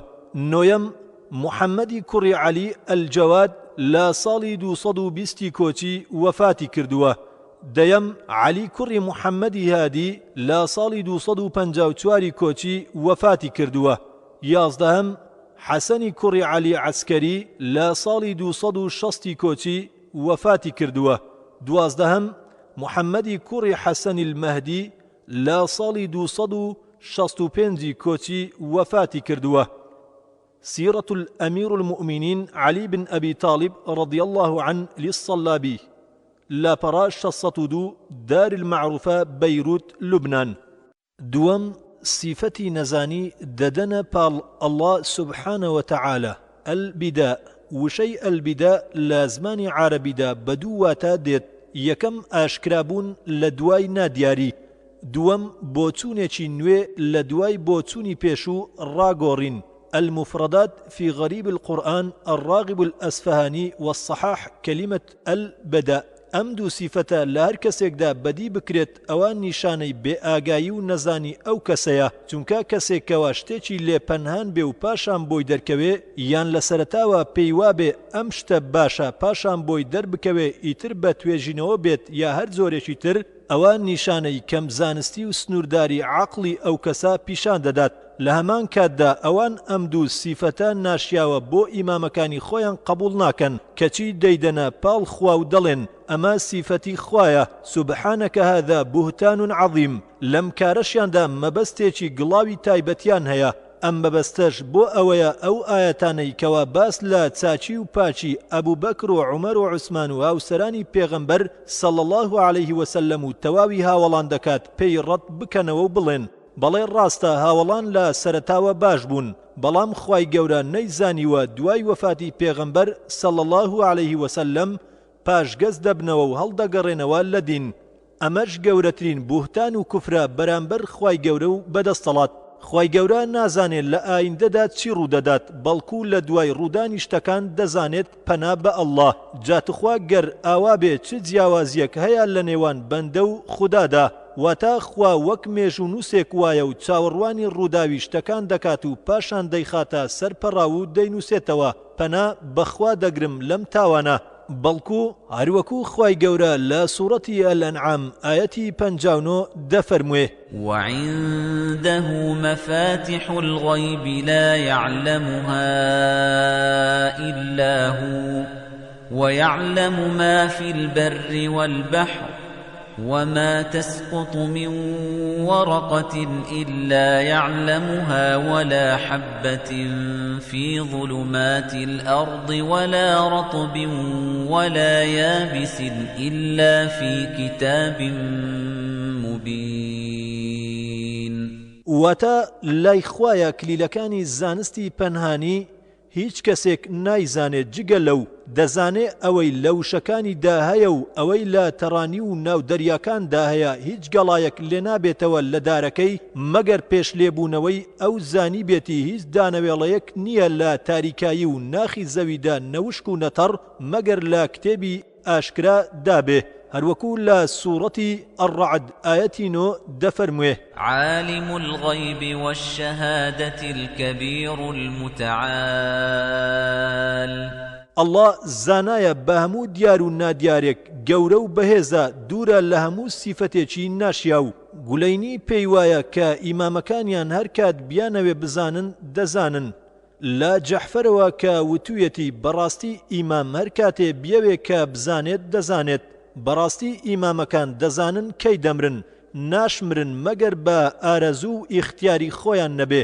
ئەمە قسەی ئەو نەزان و گومڕایەیە کە پڕاو پڕدژایەتی لەگەڵ قورئان و فەرموودەی سەحیحدا هەیە. خوای گەورە لە سوورەتی لوقمان ئایەتی 34 دەفەرموێ إن الله عنده علم الساعة وينزل الغيث ويعلم ما في الأرحام وما تدري نفس ماذا تكسب غدا وما تدري نفس بأي أرض تموت إن الله عليم خبير وەتە بەڕاستی لای خوایە زانستی قیامەت و زانستی چۆنیەتی باران بارین هەر لای ئەوە و هەر ئەوە دەزانێت چی لە منداڵداندا هەیە هیچ نەفسێک نازانێ بەیانی چی دەکات چی دێتەڕێ و هیچ نەفسێک نازانێت لە چ زەویەک دەمرێت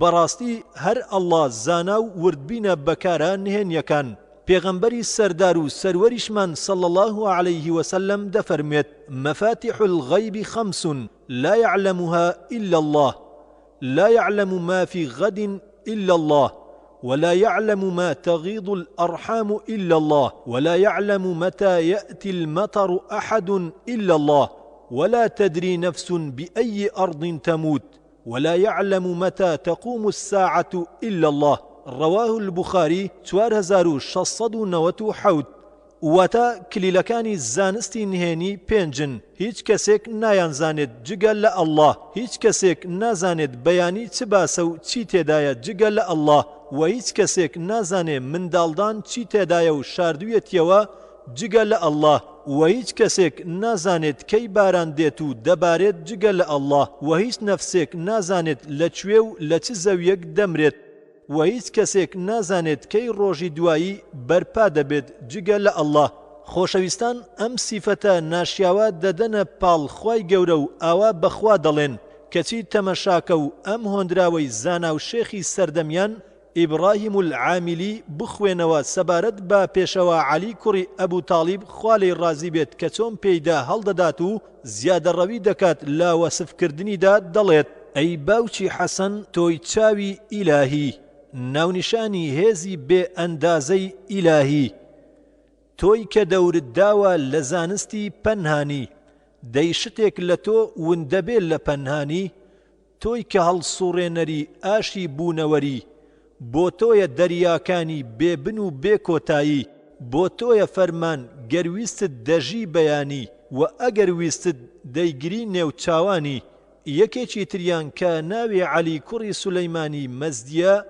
بەم شێوەیە پیا هەڵدەدات و دەڵێت کە ئەمە کورتەیەکە لە هۆندراوەکەی ئەی باوکی حەسەن تۆی هاوسەری فاتیمە تەنیشتی خودا و نەفسی پێغەمبەر هەموو کارەکان سەرنجامیان بۆ لای تۆیە تۆی زانای بەوەی کە لە سینەکاندایە تۆی زیندووکەرەوەی ئەوەی لەناو گۆڕدایە فەرمان ڕەوایی دواڕۆژ بە بەڵگەوە موڵکی تۆیە تۆی بیسەر و بینەر تۆی بەسەر هەموو شتێکدا توانات هەیە ئەگەر تۆ نەبوویتایە ئەستێرەکان نەدەجوولان و بوونەوەر بەواوەی تۆوە هەڵدەسوڕێ تۆی زانای بە هەموو بوونەوەر تۆی ئەو کەسەی کە قسە لەگەڵ ئەهلی ئەشکەوتدا دەکەی ئەوەی کە بووە ئەوەی کە دەبێ پێغەمبەران و ڕەوانەکراوان قەڵەمی لەوح و زانایان هەموو ئەمانە بەندە و مڵکی تۆن ئاودەری خۆشەویستانت لە ڕۆژی توێنوێتیدا هەرکەس نکۆڵی لەمانە بکات بۆ تۆ وەک ئەو کەسەیە نکۆڵی لە زیندووبوونەوە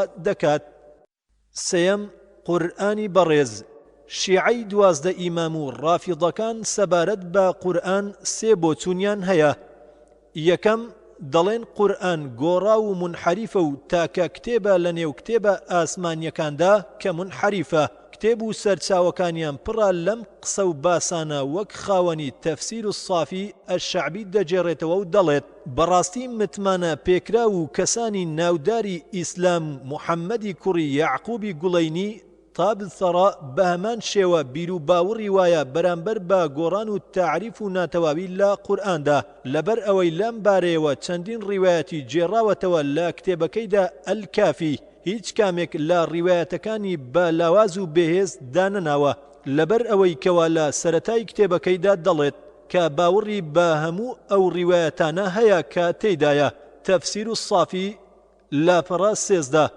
الإمام صادق لأبي زهراء صفحي 333 هەروە زانای فەرموودە نوری تەبرسی بۆ سەلماندنی تاحریف و گۆڕانی قورئان کتێبێکی گەورەی داناوە و ناوی لێناوە فصل الخطاب في إثبات تعريف كتاب رب الأرباب زیاتر لە 2000 ڕیوایەتی تێدا کۆ کردوتەوە کەوا بەڵگە دەکەن لەسەر تاعریفی قورئان. هەروەها تەواوی بۆچوون و قسەی زاناکانی شیعی تێدا کۆ کردوتەوە کە ڕاشکاوانە باس لە گۆڕانی ئەو قورئانە دەکەن کەوا ئێستا لە بەردەستی موسڵماناندا هەیە، بە جۆرێک دەیسەلمێنێک کە هەموو زانایان و فقهناسانی شیعی پێشوو لەوان و ئەوانی دواییشی دەڵێن بەڕاستی ئەو قورئانەی کە ئێستا هەیە و لە بەردەستی موسڵماناندایە منحەریف و دەستکاری کراوە.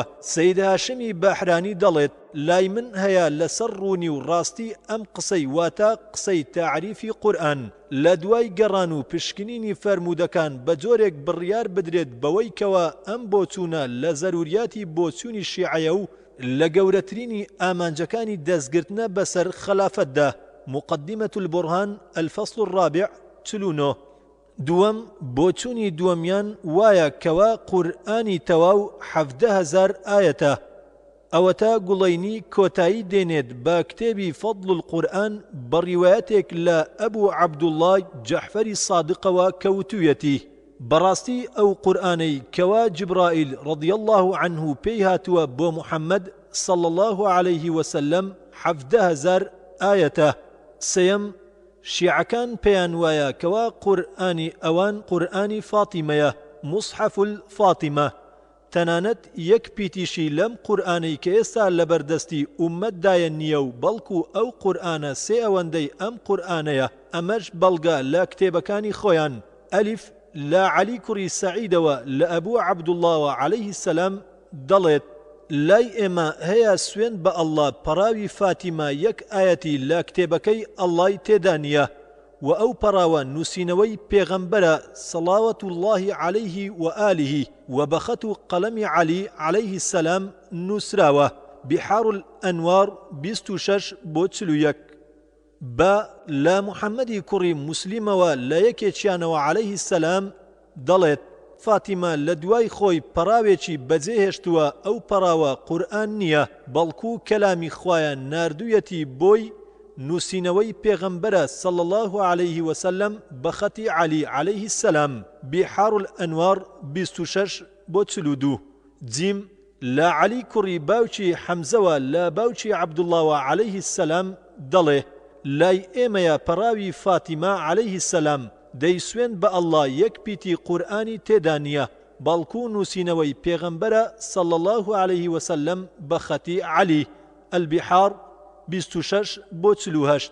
خۆشەویستان خاوەن هۆشەکان، ئێستاش ئێوە و چەند ئاەتێک لە قورئانی پیرۆز بە تەفسیری شیعەکان. یەکەم تەفسیری ئەم ئاەتە لە تەفسیری قومیدا قال تعالى وينهى عن الفحشاء والمنكر والبغي. دەڵێن فەحشا ئەبوو بەکرە و منکەڕ عومەرە و بەغی عوسمانە. دووەم لە تەفسیری قومیدا و جگە لەو هاتووە لە ئەبوو عەبدوڵڵاهەوە لە فەرمایشتی خوای بڵند مەقامدا کە دەفەرموێ مەڕەجە البەحڕەین یەلتەقیان. عەلی و فاتیمەیە دوو بەحری قوڵن بەینەهوما بەرزەخ لا یەبغیان، هیچ کامیان زیادە ڕەوی ناکەن بەسەر هاوڕێکەیدا. یەخڕوج منهما اللؤلؤ والمەرجان، دەردەچێ لەوان حەسەن و حوسەین. تەفسیر القومی 2-344.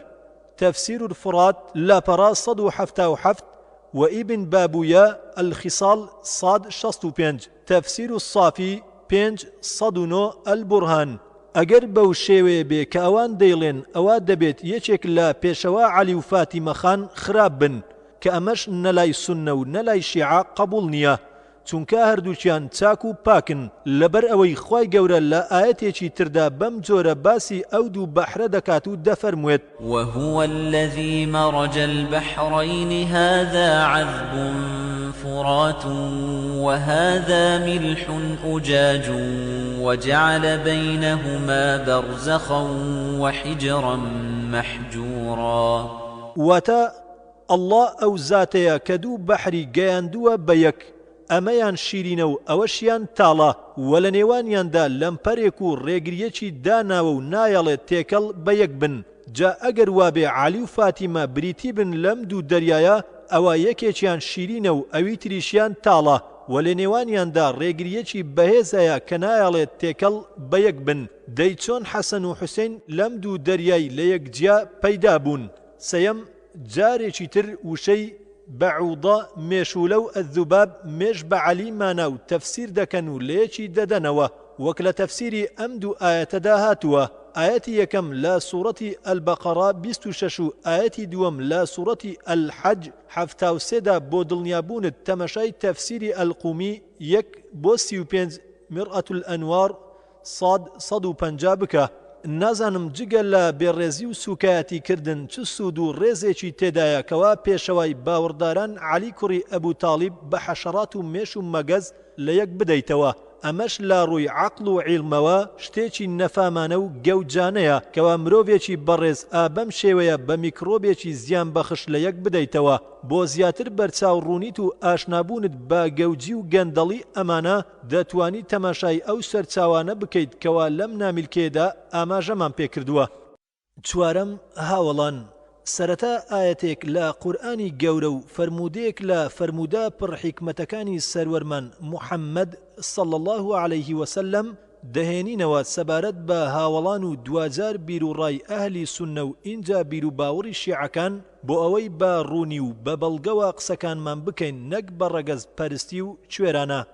یەکەم خوای بەڵند مەقام لە ئاەتێک لە قورئانەکەی خۆیدا بەڕوونی مزجێنی ڕەزامەندی خۆی و پاداشتی نەبراوە و بێسنووری بەهشتیان پێدەدات و هەروەکو لە سوورەتی ئەتتەوبە ئایەتی 100 دەفەرموێ والسابقون الأولون من المهاجرين والأنصار والذين اتبعوهم بإحسان رضي الله عنهم ورضوا عنه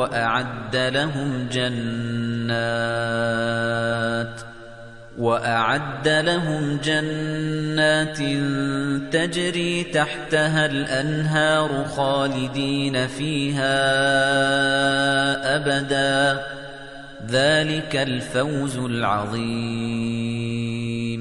وتا ئەوانەی لە سەرەتاوە پێشکەوتن لە کۆچەران و یاری دەدەران و ئەوانەی بەچاچی شوێن ئەوان کەوتون خوا لەوان ڕازیە لەسەر ئەو کۆشش و پشتیوانیەی کە لە پێغەمبەرەکەی خوایان صلی الله عليه وسلم کردووە و ئەوانیش لە خوا ڕازین لەسەر ئەو پاداشتە بێسنوورەی پێی بەخشیون کە بۆی ئامادەکردوون باخچانێک چەندین جۆگەڵە ئاوێکی سازگار بە ژێریاندا دەڕوات و تێیدا دەمێنەوە بە هەتایی ئەوایە سەرکەوتن و بەهرەمەندی گەورە و بەنرخ. لەم ئاەتەدا خوای گەورە باسی سێ چینی سەربەرز و سەرفراز دەکات. یەکەم ئەو هاوڵانەی کە لە مەکەوە کۆچیان کرد بۆ مەدینە لە پیاوان و ئافرەتان کەوا ئەبوو بەکری هاوڕێی کۆچی و عومەری چاونەترس لەو تاقم و پۆڵەن. دووەم ئەو هاوڵانەی کە لە مەدینەدا بوون و خۆیان بە ماڵ و گیانەوە ئامادە کردبوو بۆ ئەوەی پێغەمبەر صلی الله عليه وسلم و هاوڵانی کۆچ بکەن بۆ لایەن. سێم ئەو کەسانەی کە لە دوای ئەوان هاتن و بە جوانی شوێن ئەوان کەوتبوون ئەمەش سیفەتی ئەو کەسانەیە کە خوای گەورە وەسفیان دەکات هەروەکو لە سوورەتی ئەلحەشر ئایەتی 8 بۆ 10 دەفەرموێ واتە ئەوانەی کە لە دوای ئەوانەوە هاتوون دەڵێن پەروەردیگارە لێمان خۆش بە و هەروەها لەو برایانەشمان خۆش بە کە پێش ئێمە کەوتون بە باوەڕ هیچ ڕق و چینەیەک دامەنێ لە دڵەکانماندا بەرامبەر بەو کەسانەی باوەڕیان هێناوە. پەروەردیگارە بەڕاستی تۆ بە لوتف و مێهرەبانی ئەم سێ چینە دەستەی بەهشتن بەڵام ئەو چینانەی کە سیفەتی ئەم سێ چینەیان تێدا نییە ئەوە ئەوان ئەهل و تاقمی دۆزەخ و خەشمی ئەڵڵان وەک ئەو کەسانەی لەم ڕۆدا هەن وەک شیعە مەزهەبەکان و خەواریجەکان. ئێستا و لە بڕگەی چوارەمدا بەڕوونی باسییان دەکەین ئینشاء الله لە باتی داوای لێخۆشبوون بۆ باوەڕدارانی پێشوو بکەن نەفرەتیان لێ دەکەن لە باتی دەرونیان لا ڕق و چینە بەرامبەر هاوڵان پاک بکەنەوە بەڵکو دڵیان بەرامبەر هاوڵان وەک زبڵدان وایە بەڵکو خراپتر. دەی موتوا بغەیظیکم ئین الله علیم بذات الصدور. بمرن بەڕق و چینەتانەوە بەڕاستی خوا زانایە بەوەی لە سینەکانتاندایە.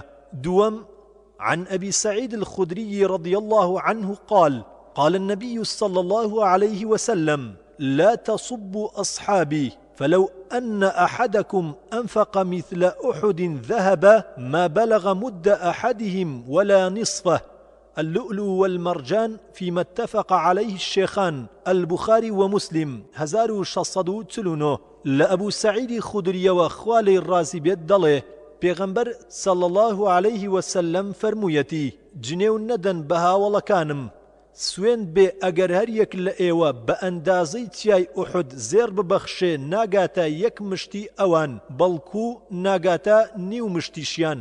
سەیەم پێشەوای ئەهلی سوننا ئەحمەدی کوڕی حەمبەل ڕەحمەتی ئەڵڵای لێبێ دەڵێ لا بەڵگەی ڕوون و دەلیلی ئاشکرایە باسی چاکەکانی هاوڵانی پێغەمبەری خوا صلی الله عليه وسلم بەگشتی خۆگرتنەوە لە باسی خراپەکانیان و ئەو کێشانیەی لا نێوانیاندا ڕوویداوە هەرکەس جنێو بدات بە هاوڵانی پێغەمبەری خوا صلی الله عليه وسلم یان یەکێک لەوان یان کەمی بکاتەوە یان تانەی لێ بدات یان عیبێکیان بۆ خەڵکی هەڵماڵێ و بڵاوی بکاتەوە یان یەکێک لەوان لەکەدار بکات ئەو کەسە بیدعەتی و ڕافیضی و پیس و سەرپێچی کارە خوای گەورە نەفەرز نەسونەتی لێوەرناگرێ.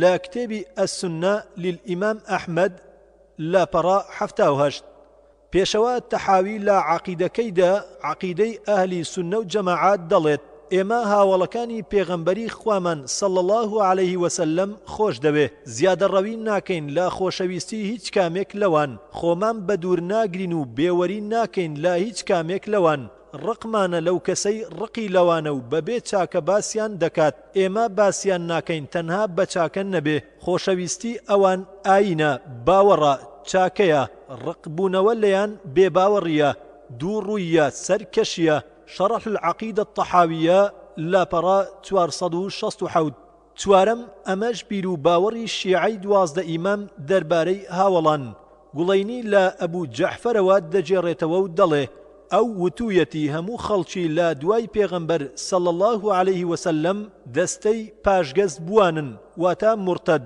لە ئیسلام تەنها سێ کەس نەبێ منیش وتم ئەو سێ کەسە چێن ئەویش وتی مقدادی کوڕی ئەسود و ئەبوو زەڕی غیفاری و سلمانی فارسی ڕەحمەت و بەرەکەتی خوا لەسەریان بێ الروضة من الكافية بەرجی هەشت لاپەڕە 245 بۆ 246 ولا الانتصار للصحب والآل صفحەی 76 نعمة الله جەزائیری دەڵێ ئیمامیەکان بە بەڵگەی ڕوونەوە لەسەر ئیمامەتی عەلین هاوڵانیان کافر کردووە تانەی زۆریان لێداون ئیمامەتیان داوەتە لای جەحفەری سادق لە دوای ئەویش داویانەتە لای نەوە پارێزراوەکانی لە گوناح سەلامی ئەڵڵایان لەسەر بێ نووسەری ئەم کتێبە لەم دەستەیە سەرفرازە ئینشاء الله الأنوار النعمانية بەرجی 2 لاپەڕە 244 محەممەد باقری مەجلیسی دەڵێت بیر و باوڕی ئێمە لە تەبەڕاکردن بەڕا ئێمە تەبەڕا دەکەین لە چوار بتەکە ئەبوو بەکر و عومەر و عوسمان و مەعاویە هەروەها لەو چوار ئافرەتە عائیشە و حەفسە و هیند و ئوم الحەکەم هەروەها لە هەموو دەستە و شوێنکەوتوەکانیان حەق اليەقین فارسی لاپەڕە 519 بەڕاستی ئەوانە خراپترین دروستکراوی خوان لەسەر زەوی بەدڵنیایەوە باوڕ تەواو نابێ بەخوا و پێغەمبەرەکەی و پێشەواکان مەگەر لە دوای تەبەڕاکردن لە دوژمنی پێشەواکان هەر لەسەر ئەمان نەوەستاون بەڵکو نەفرەتکردن لەیان با کارێکی پیرۆز و بەهادار دادەنێن لای خوای گەورە مەلا کازم لە ئەبوو حەمزە ثەمالیەوە دەجێڕێتەوە ئەمەش درۆیەکی ڕوون و بێگرەیە بەدەم زەین العابیدینەوە هەڵی دەبەستن کەوە ئەو وتویەتی هەر کەس یەک لەعنەت لە جبت و تاغوت مەبەست ئەبوو بەکر و عومەرە بکات خوای گەورە 7 ملیۆن چاکەی بۆ دەنووسێ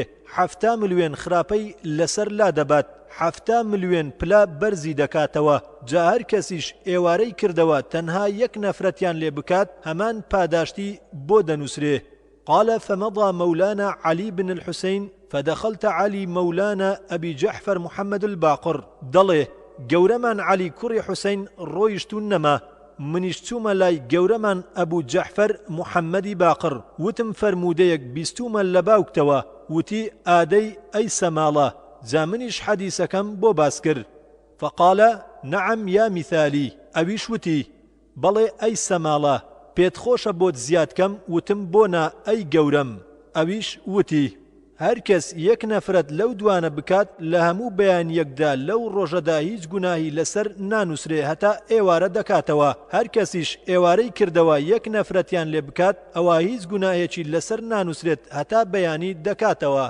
أجمع الفضائح للملأ كاظم لا برا 513 نون نقلا عن شيعة وأهل البيت لا برا 157 دكتور علي محمد صلابي لا كتاب كيدا فكر الخوارج والشيعة لا برا 271 بو 272 دله لو دعا ناسراواني لاي اوان هاتوا لا كتابكاني ويرد وذكردا دعايك ناويان لناوا صنمي قريش دووبتەکەی قڕەیش مەبەست لەم دوانە ئەبوو بەکر و عومەرە ئەم دوعایان بەستەم و تاوان درۆت داوەتە پاڵ عەلی خوالەی ڕازی بێت کە لە لاپەڕە و نیوێک تێدەپەڕێ ئەمەی تێدایە خودایە سەڵاوات بڕژێنە بەسەر موحەممەد و ئالی موحەممەددا نەفرەت بکە لە دوو بتەکەی قوڕەیش و بێخەیر و سنوور بەزێن و درۆزنەکانی قوڕەیش هەروەها لە دوو کچەکانیان عائیشە و حەفسە ئەو دوو کەسەی کە سەرپێچی فەرمانەکانی تۆیان کرد نکۆڵیان لە وەحی و نیعمەتەکانی تۆ کرد سەرپێچی پێغەمبەرەکەتیان کرد ئاینەکەی تۆیان وەرجێڕا کتێبەکەی تۆیان دەستکاری کرد مەبەست ئەبوو بەکر و عومەرە ئەی خوایە نەفرەتیان لێ بکە لە کتێبی شاراوە و ئاشکرای دیار نەفرەتێکی زۆری بەردەوام هەتایە هیچ بڕانێکی بۆ نەبێ هەرگیز ژمارەکەی تەواو نەبێ نەفرەتێک سەرەتاکەی بگەڕێتەوە و کۆتاییەکەی تەواو نەبوو بێ لەوان و لە یاری دەدەرەکانیان و پشتیوانەکانیان و ئەوانەی خۆشیانیان دەوێن و بەدۆستی خۆیانیان دەزانن ئەوانەی خۆیان دەدەنە دەست فەرمانەکانیان ئەوانەی مەیل دەکەن بەلایاندا هەڵدەسن بە بەڵگەکانیان پەیڕەوی دەکەن بە قسەکانیان باور دەکەن بە بڕیارەکانیان چوار جار بڵێ خوایە سزایەکی وایان بدە کەوە ئەهلی دۆزەخ داوای فریادڕەسی بکەن لێی قبوڵی کەی پەروەردیگاری جیهانیان مفتى الجنان في الأدعية والزيارات والأذكار لا برا 113 بو 114 تحفة عوام المقبول لا برا 214 بو 215 ئەم دوعایە زۆر بە نرخە لایەن بە شێوەیەک کە ئەوان دەربارەی گەورەیەکەی جێڕاویەتانەوە لە ئیبن عەباسەوە کەوا ئەو وتوویەتی بەڕاستی عەلی خوالەی ڕازی بێت لە سەردەمی خۆیدا بەم دوعایە لە نوێژەکانیدا قونوتی دەخوێند جا دەڵێ ئەو کەسەی ئەم دوعایە بکات وەکو ئەو کەسەوایە کە لەگەڵ پێغەمبەری خوادا صلی الله عليه وسلم لە بەدر و ئوحود و حونەین ملوێنێک تیری هاویشت بێت علم اليقين في أصول الدين لمحسن الكاشاني برجدو لا برا 101 هەر لەبەر ئەمەیە کە ئەم دوعایە لە جێگای گرنگی پێدانی زاناکانیانە تا ئەو ڕادەیەی ئاغا بەرزەکی تارانی باز دەکات کە شیکردنەوەکانی دەکاتە الزەریعەتە إلى تصانف الشیعە بەرجی 8 لا پەڕا 192 جا ئەمە ئەوەیە کە لە کتێبە پێشینەکانیاندا هاتووە لەسەر زمانی زانا پێشینەکانیانەوە بەڵام زانایانی نوێ و ئەم سەردەمە لەوان ئەوانیش لەسەر بیر و باوڕی پێشینەی خۆیان و لەسەر ئەوە دەڕۆن ئەوە پێشەوای پیرۆزیان و بەڵگەی گەورەیان خومەینی لە کتێبەکەی کەشف الأسرار لا پەڕا 126 دا دەڵێ بەڕاستی ئێمە لێرانەدا هیچ پێویستمان نییە بە دوو گەورە پیاوەکە و ئەوەی کە پێی هەستاون لە پێچەوانەکردنی قورئان و گاڵتەکردنیان بە بڕیارەکانی خوا و ئەوەی کە حەڵاڵیان کردووە و ئەوەی کە حەرامیان کردووە لای خۆیان لەوەی کە ئەنجامیان داوە لە ستەمکردن لە فاتیمەی کچی پێغەمبەر و صلی الله عليه وسلم و دوژمنایەتی نەوەکانی بەڵام ئێمە ئاماژە دەکەین بە نەزانیان بە بڕیارەکانی خوا و ئاین سەبارەت بە هەردوو کەڵا پیا و خوالەیان ڕازی بێت دەڵێ ئێمە لێرانەدا خۆمان زۆر بەبێ دەسەڵات دەزانین بۆ بەدەستهێنانی گەواهیانێک لە پێچەوانەیی ئاشکرای ئەم دوانە بەرامبەر قورئان بۆ ئەوەی بیسەلمێنین کەوە ئەو دوانە پێچەوانەی ئەوەیان کردووە هەمان سەرچاوە لا پەڕا 131 مەجلیسی لە حەق اليەقیندا دەڵێت وتم بە عەلی کوڕی حوسەین کە گەورەی بووە پێویستە کەوە بەچاشی خزمەتت بکەم دەی هەواڵم پێ بدە دەربارەی ئەبوو بەکر و عومەر ئەویش وتی بەڕاستی ئەوان کافرن ئەو کەسەشی ئەوانی خۆش بووێ بە هەمان شێوە ئەویش کافرە دیارەکەوە هەر کەسێک خۆی بە سونی بزانێت و شوێنکەوتەی پێغەمبەر صلی الله عليه وسلم بێ بەڕاستی دەبێ ئەم دوو کەڵە پیاوەی خۆش بووێ ئەو کەسەش لای ئەوان کافر و زەندیقە دەی هەڵسە لە خەو دوژمنانی ڕاستەقینەی خۆت بناسە بۆ زیاتر بەرچاوڕوونی دەتوانی تەمەشای نووسراوی بەندەی هەژار بکەی پارێزەرانی ئیسلام لەسەر ڕووی زەوی. پێنجەم دایکی باوەڕداران دایە عایشە خوا لێی ڕازی بێت. برایان و خوشکانی باوەڕدار شیعەی 12 ئیمام یان ڕافیضەکان پێیان وایە کەوا خاتو عایشەی خێزانی پێغەمبەر صلى الله عليه وسلم و کچی ئەبوبەکر خوا لەیان ڕازی بێت و دایکی باوەڕداران ئافرەتێکی بەدڕەوشت و داوێن پیس بووە و خەریکی کۆکردنەوەی دینار و دیرهەم بووە بەلەش فرۆشی بەر نەفرەتی خوا بکەون. ئەوەتە ئیبن ڕەجەب البەرسی دەڵێت إن عائشة جمعت 40 دينارا من خيانة مشارف الأنوار اليقين لا برا هشتاوشش دەڵێ بەڕاستی عائشە 40 دیناری بە خیانەت و لەشفرۆشی کۆ کردوتەوە. جا ئەگەر بێت و خات و عائشە ئافرەتێکی پیس بێ ئەوە ئەم قسەیە کارەساتی گەورەتر لە دوای خۆی دەخاتەوە. ئەو کارەساتەش ئەمانن: یەکەم نەزانی ئەڵڵا پەنا بە ئەڵڵا چونکە خوای گەورە خۆی دایە عائشەی بۆ پێغەمبەرمان صلى الله عليه وسلم هەڵبژاردووە وەک پێغەمبەر صلى الله عليه وسلم خۆی دەفەرموێت لە بوخاری و موسلیمدا: 3 شەوان لە خەودا تۆم پیشاندرا کە فریشتەیەک لە پارچە ئاوریشمێکدا تۆی هێنا و پێی وتم ئەوە خێزانی تۆیە، کاتێ منیش سەرم هەڵدایتەوە دەبینم تۆی تێدایە، بۆیە منیش وتم ئەگەر ئەمە لەلایەن خواوە بێ ئەوە جێبەجێ دەبێت. بەرجی حەوت لاپەڕا 175 میم 2438. جا ئەگەر ئەم ئافرەتە ئابەم شێوە بێت چۆن خوای گەورە هەڵی دەبژێرێ بۆ پێغەمبەرەکەی. دووەم پیسی پێغەمبەر صلى الله عليه وسلم پەنا بەخوا، هەروەکو الله سبحانه وتعالى لا سورة النور آية 26 دفرموت: الخبيثات للخبيثين والخبيثون للخبيثات والطيبات للطيبين والطيبون للطيبات أولئك مبرؤون مما يقولون لهم مغفرة ورزق كريم. واتا ئافرەتانی پیس بۆ پیاوانی پیس و پیاوانی پیسیش بۆ ئافرەتانی پیس و ئافرەتانی خاوێن بۆ پیاوانی خاوێن و پیاوانی خاوێنیش بۆ ئافرەتانی خاوێن. ئەوانە بێبەری و دوورن لەوەی کەوا دووڕوان دەیڵێن، بۆ ئەوان هەیە لێخۆشبوون و ڕۆزیەکی بەڕێز. سەیەم بێغیرەتی پێغەمبەر صلى الله عليه وسلم دوور لەو، چونکە هەر کەسێک ڕازی بێت بەوەی کەوا خاو خێزانی بەرەڵا بن ئەوە نیشانەی بێغیرەتی و گەوادیەتی. خوایە پەنات پێدەگرم و دەڵێم پاک و بێگەردی بۆ تۆ، ئەمانە هەمووی بوهتانێکی ئاشکرایە. جا من دەڵێم بەوان ئاخۆ هیچ کام لە ئێوە ئەی ئاخون و سەرخوان ئەم کارانە بۆ خۆتان قبول دەکەن کەوە ئێوە دەیدەنە پاڵ پێغەمبەری خوا صلى الله عليه وسلم، دەی دڵنیا بن لە دوا ڕۆژدا پێغەمبەر صلى الله عليه وسلم لەسەر ناموس و کەرامەتی خۆی بەجواب دێت و دەبێت بەشایەت لەسەرتان لە دادگای الله جل جلاله.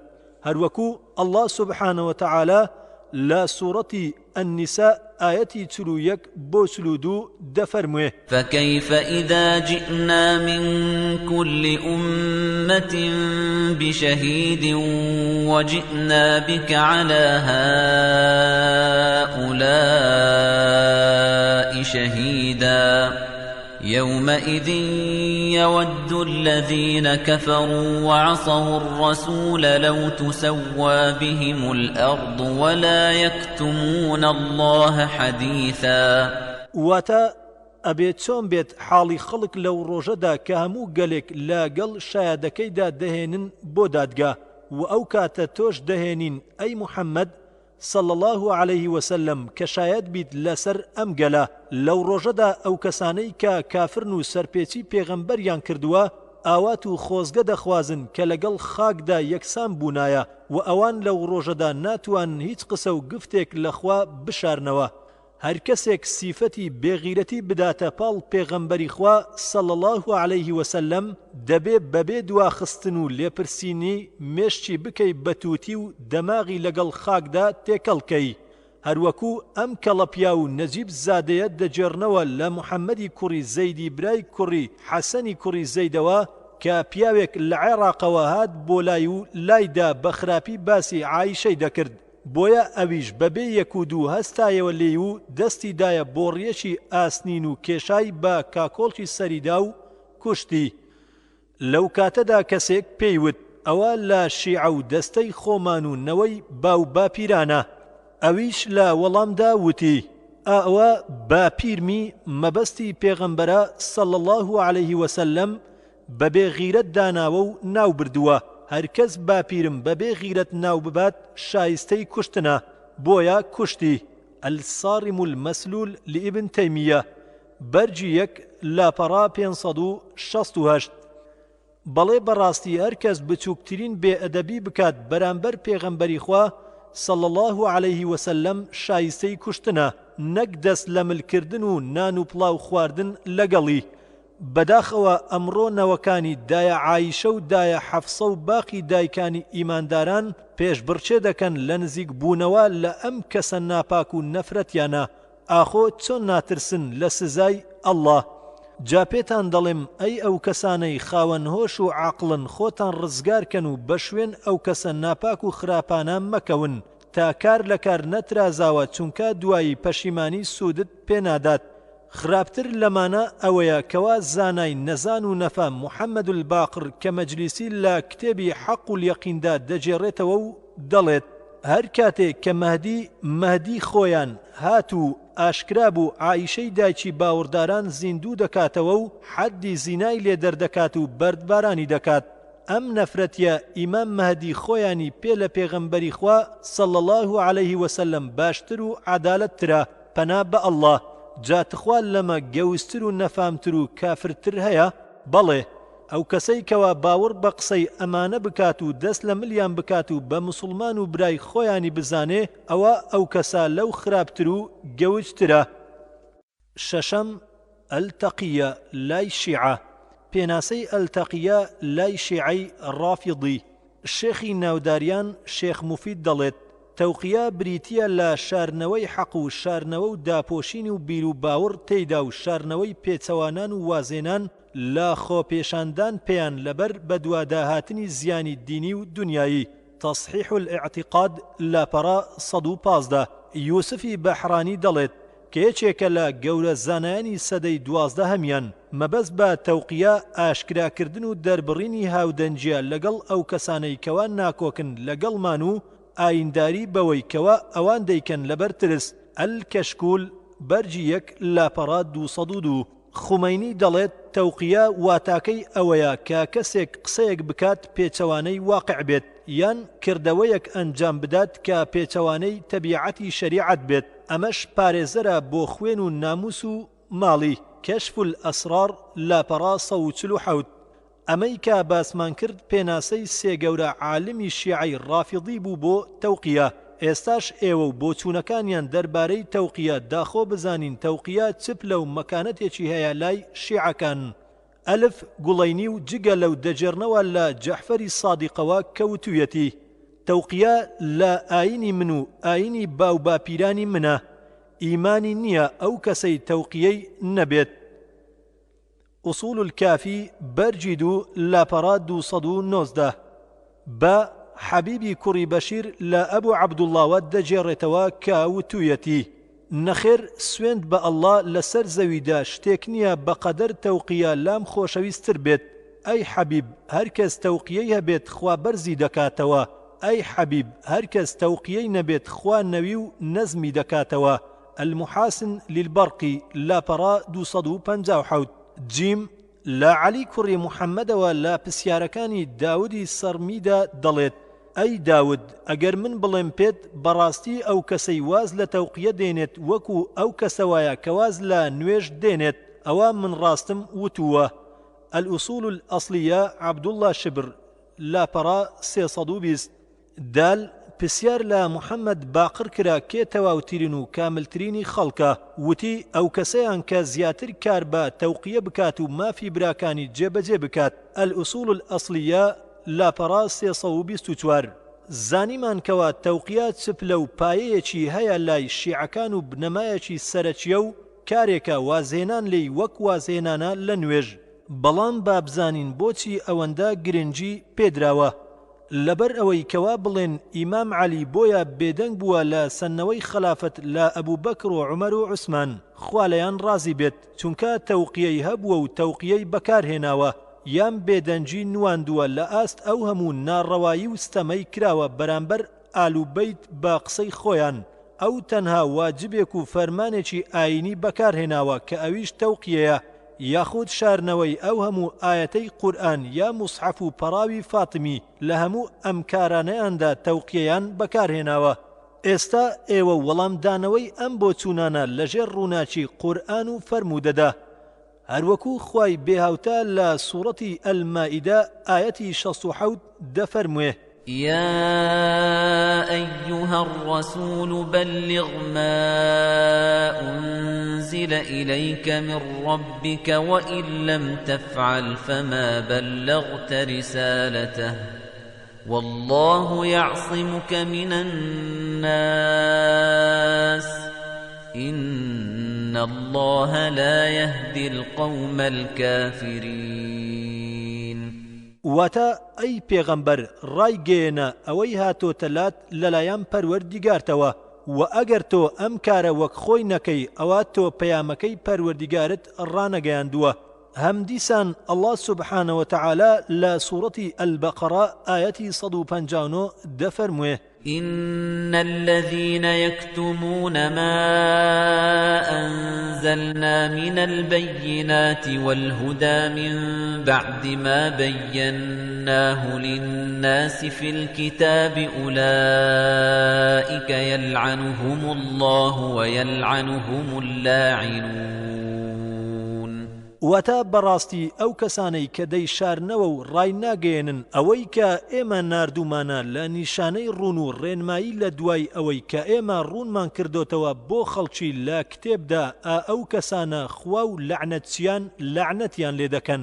ئەم دوو ئاەتە ئەوەمان پێڕادەگەێنن ئەگەر پێغەمبەر صلی الله عليه وسلم تەنها وشەیەکی لە قورئان شاردبێتەوە ئەوە هیچێکی لە پەیامەکەی خوا بەجێی خۆی نەگەیاندووە و خیانەتی کردووە و بەر نەفرەت و لەعنەتی خوا و تەواوی لەعنەتیان دەکەوێت. خوایە پەنات پێدەگرم و شایستەی نەفرەتە نەک ڕێز و حورمەت، چ جای ئەوەی کە ئەوان دەیڵێن و دەڵێن پەراوی فاتمی هەمووی شاردراوەتەوە لە نێوان پێغەمبەر صلی الله عليه وسلم و فاتیمە و عەلیدا خوا لەیان ڕازی بێت. جاتخوا خیانەت لەمە گەورەتر هەیە کەوا پەراوێک خوای گەورە ناردوویەتی بۆ ڕزگارکردنی هەموو بەشەریەت لە نەزانی و گومڕایی کەچی ئەوان شاردوویانەتەوە و تەنها خزمانی خۆیانیان پێڕزگار کردووە و خزم و خزمێنەیان پێکردووە. بەڵکو من دەڵێم خائین و خیانەتکار ئێوەن کەوا ئەم هەموو تاوان و کارە دزێ و قێزەونانە دەدەنە پاڵ پێغەمبەر صلی الله عليه وسلم و فاتیمەی کچی و عەلی زاوای و ئاڵ و بەیت خوا لەیان ڕازی بێت. جاتۆی شوێنکەوتەی پێغەمبەر صلی الله عليه وسلم و سونە مەذهب چۆن سیفەتی خائین و بێغیرەت و پیس و ترسنۆچی و گەوادی بۆ پێغەمبەرەکەت و کچ و ئامۆزا و بنەماڵەی پێغەمبەرەکەت صلی الله عليه وسلم قبول دەکەیت و دۆستایەتی ئەو کەسانە دەکەیت و بە موسڵمان و برای خۆتیان دەزانی و ڕازی دەبیت بە پێغەمبەرەکەت بوترێ مەلعون یا بە کچ و زاواکەی بوترێت. کوان ئەو کەسانەی کەوا بەڕاستی و پاچی فاتیمە و عەلیان خۆش دەبێ بۆچی فریوتان خواردووە بەدەست ئەم ناپاکانەوە. پێغەمبەری خوا صلی الله عليه وسلم دەفەرموێ هەر کەس زانستێک بشارێتەوە ئەوە لە ڕۆژی دواییدا وەک وڵاغ لە غاوی ئاگرین لە دەمی دەکرێت. رواه ابن حبان في صحيحه والحاكم وقال صحيح لا غبار عليه. ئاخۆ تۆ ڕازیت ئەم سزایە بۆ پێشەواکانت ئامادە بکرێت و ساز بدرێت لە ڕۆژی دواییدا هەر کەسێک ئەم سیفەتانە بداتە پاڵ ئەم کەڵە پیاوانە ئەوە ئەو کەسە کافر و مەلعونە و بە هیچ شێوەیەک دروست نییە تێکەڵاویان. بەڵکو وەک باسمان کرد دەبێ مێشکی سەری لەگەڵ خاکدا تێکەڵ بکرێت و دۆستایەتی و خۆشەویستیان نابێت لە دڵدا بە ئەندازەی دەنکە گەردیلەیەکیش هەبێت و مەیلی دڵکردن بەلایاندا سزای دۆسەق بە دوای خۆی دادێنێت. جا ئەگەر وازیان لێنێن و دوور نەکەونەوە لێیان و نەفرەتیان لێ نەکەن ئەو کاتە هەر وەکو خوای گەورە لە سوڕەتی ئەننیسا ئایەتی 140 دەفەرموێ إنكم إذا مثلهم إن الله جامع المنافقين والكافرين في جهنم جميعا واتە بەڕاستی ئەو کات ئێوەش وەکو ئەوان وان بە دڵنیاییەوە ئەڵڵا کۆ دەکاتەوە و دووڕوان و بێباوەڕان لە دۆزەخدا بەیەکەوە. جا ئەگەر باوڕت بەتاک و تەنهایی ئەڵڵا و بەرپابوونی ڕۆژی دوایی هەیە ئەوە گوێ بگرە بۆ ئەم ئاەتە کە خوای گەورە سوبحانەوە تەعالە لە سوڕەتی ئەلموجادەلە ئاەتی 22 دەفەرموێ لا تجد قوما يؤمنون بالله واليوم الآخر يوادون من حاد الله ورسوله ولو كانوا آباءهم أو أبناءهم أو إخوانهم أو عشيرتهم أولئك كتب في قلوبهم الإيمان وأيدهم بروح منه ويدخلهم جنات تجري من تحتها الأنهار خالدين فيها رضي الله عنهم ورضوا عنه أولئك حزب الله ألا إن حزب الله هم المفلحون واتە ئەی محەممەد صلى الله عليه وسلم تۆ نابینی گەلێک کەوا بڵێن ئێمە باوەڕمان هێناوە بەتاک و تەنهایی ئەڵڵا و بەرپابوونی ڕۆژی دوایی کەچی لە هەمان کاتدا دۆستایەتی کەسانێک بکەن و بکرێنەوە بەڕوویاندا کە ئەو کەسانە دوژمنایەتی و محارەبەی خوا و پێغەمبەرەکەی بکەن ئەگەرچی ئەو کەسانەی کەوا دوژمنایەتی دەکەن باو باپیریانیان بن یا کوڕانی خۆیان بن یان برای دایک و باوکیان بن یا قەوم و عاشیرەتیان بن. خۆشەویستان ئەمانە لەبەر ئەوەی کەوا خاوەنی ئەم بیر و باوڕن و دووڕووی و تەوقیە بەکارێکی واجب و پێویست دەزانن تۆ ناتوانیت متمانەیان پێ بکەیت و باوڕ بە هیچ کارێکیان بکەیت ئەگەرچی لە ڕواڵەتی شاخۆیان بە موسڵمان و سونە نیشان بدەن بۆ نمونە حەجکردنیان وەکو سونەیە ئەمەش لەبەر ئەوەی کەوا ناتوانن بیشارنەوە بۆیە لەم واجبەدا وەکو سونە دەکەن. حەوتەم ئێستاش بابزانین سونە لای شیعە و ڕافیضەکان چۆن باسکراوە. وەک باسمان کرد لە بڕگە و باساکانی پێشوودا کە ئەوان چۆن بوون بەرامبەر بە دایکان و هاوڵان و ئەو کەسەی کەوا ئەوانی خۆش بوویە و بە دۆستی خۆیانی بزانێت ئەو کەسانش وەکو ئەوان لادیدی ئەواندا ستەمکار و مەلعون و خائین و خوێن و ناموس و ماڵیان بە حەڵاڵ دەزان و پێیان وایە ئەو کەسانە لا سەگ و بەراز پیستر و گڵاوترن. دەی دیارەکەوە ئێمەی سونە مەزهەب هەموو هاوسەرانی پێغەمبەری خوا صلی الله عليه وسلم بەدایکی خۆمانیان دەزانین و هەمویانمان پێپاکە و گومانمان لەمەدا نییە و تەواوی هاوڵانی پێغەمبەر صلی الله عليه وسلم بە مامۆستا و برای خۆمان دەزانین نەک هەر ئەوەندە بەڵکو خۆمان بە قەرزاری ئەوان دەزانین و دوعاکردن بۆیان و داوای لێوخۆشبن بۆیان لە بارەگای خوا بەوازبی سەرشانمان دەزانین. بەڵگەشت لەسەر پیسی و سڵپەوتی سونە ئەمەیە.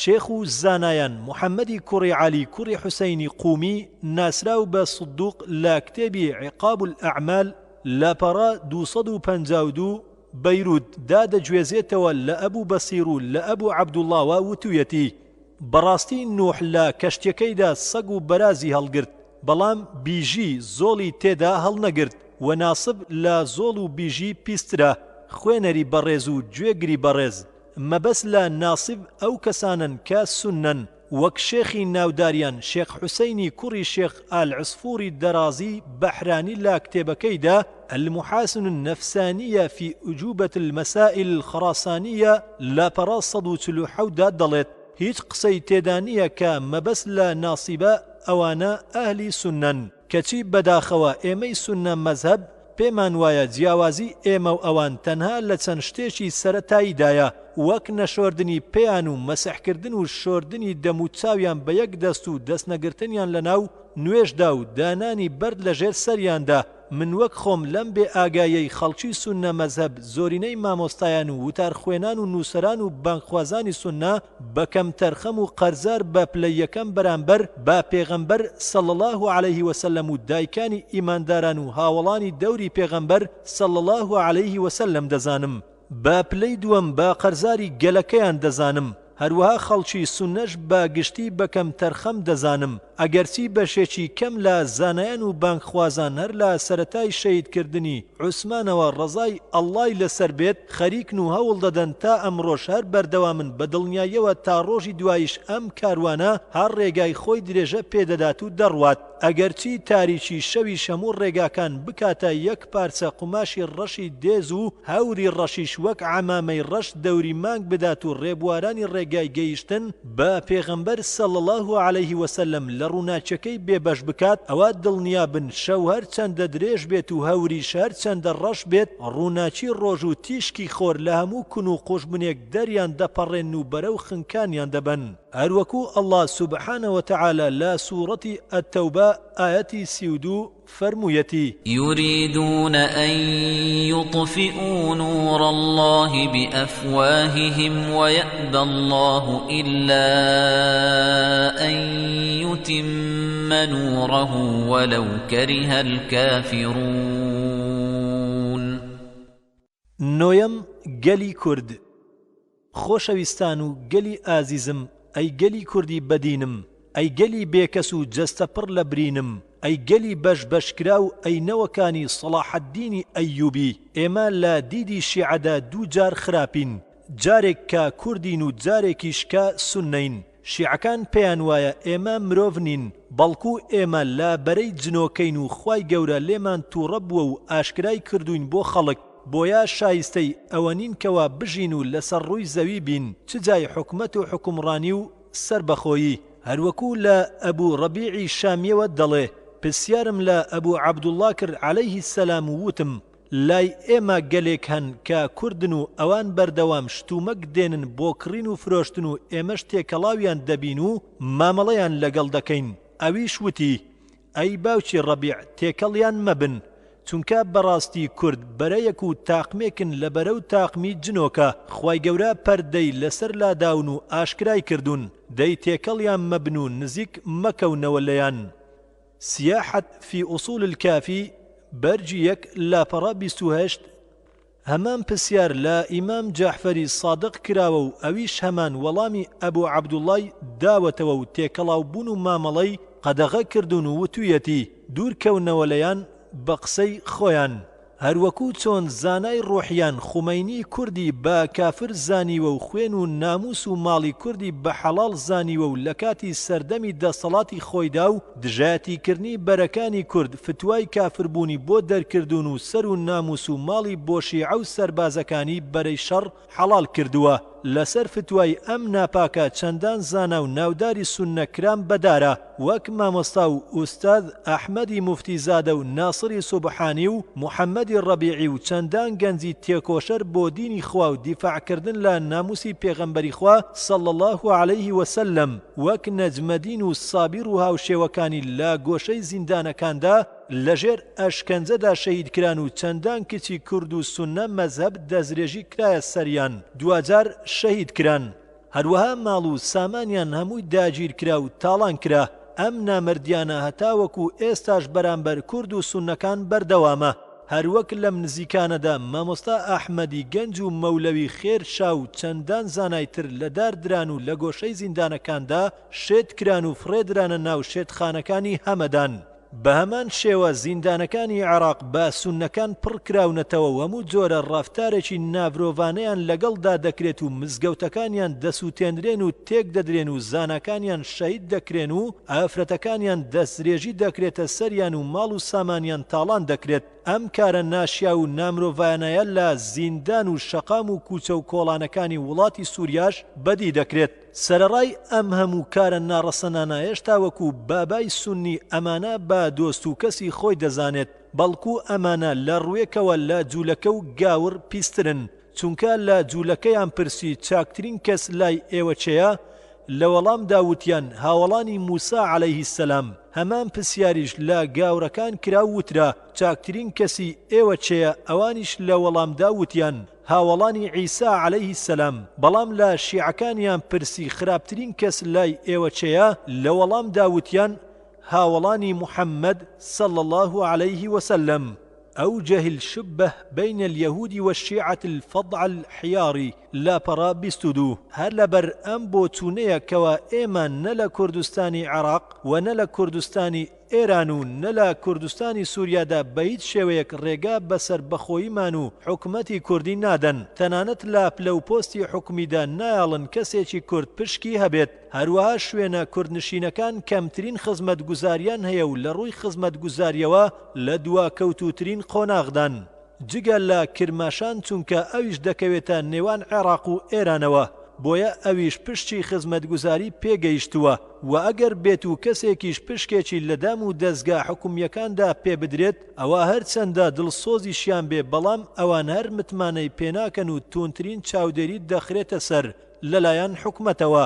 لە ڕووی خوێندنیشەوە زمانی کوردی زمانێکی بەد و کەنار خراوە لە ناو خوێندنگاکاندا و تا ئێستاش ڕۆڵەی کورد کە مامۆستایە و پلەی زانستیشی بەڕادەیەک بەرزە کەچی نازانێت بە کوردی بخوێنێتەوە و لە زمانی خۆی حاڵی نابێت ئەو کەسەش خوێندنەوەی کوردی بزانێت ئەوە بەدەست و بازوو کۆششی خۆی بووە.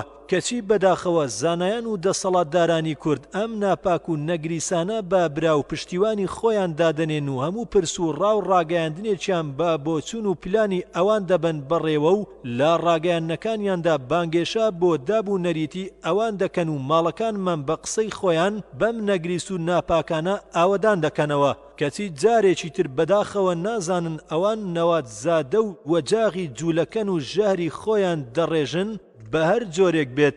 هەروەکو چۆن لە خەیبەردا گۆشتی ژەهراویان بە دیاری بۆ پێغەمبەر صلى الله عليه وسلم هێنا، بە هەمان شێوە ئاکار و خەمزە و نازی ئافرەتانیان لە فلیمەکانیاندا بۆ پیاوان وەک دیاری ئەو ئافرەتە وایە و ژەهراویە و ئەخلاقی دایکان و کچەکانمان دەکوژن و بەرەو بیابانی پڕگورگ دەیان بن.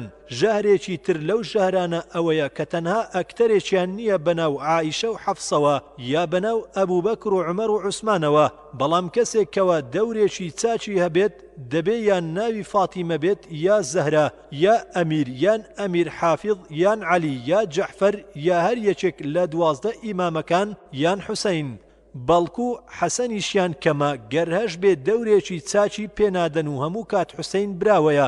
لە هەموو خراپتر ئەوەیە کەوا ناوی کەسە باشەکەیان دەنێن عەلی ئەکبەر کە ئەم سیفەتەش بۆ هیچ کەسێک و دروستکراوێک دروست نییە جگەل لە زاتی پاچی ئەڵڵا جەلە جەلالوه. چونکە ئەکبەر لە زمانی عارەبیدا ئیسمی تەفضیلە واتە لە هەموو شتێک گەورەتر، کەچی لە باتی ئەوەی بڵێن ئەڵڵاه ئەکبەر من کولی شەی الله لە هەموو شتێک گەورەترە دەڵێن عەلی ئەکبەر من کولی شەی. جاتخوا کوفر لەمە گەورەتر هەیە کەوا تۆ دروستکراوێک لەخوا بە گەورەتر بزانیت، یاخود ژەهر لەمە کوشەندەتر هەیە کەوا بە زمانی خۆت بڵێ عەلی ئەکبەر کەسێکی چاکە و دەورێکی چاک دەبینێت.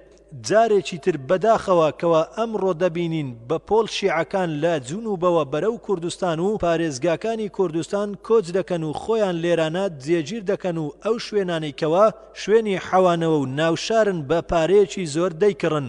کەچی ڕۆڵەی کورد لە دوای ئەو هەموو چەرمەسەریەی کەوا بەسەری داهات بەدەست ناحەزانیەوە کە زۆرینەیان شیعەن جێگای شەتڵە نەمامێکی نییە کەوا لەم وڵاتەی خۆیدا بیچینێت. من نازانم خەمخۆرانی ئەم گەلە بێکەسە لە کوێن و بۆ کوێ چوون.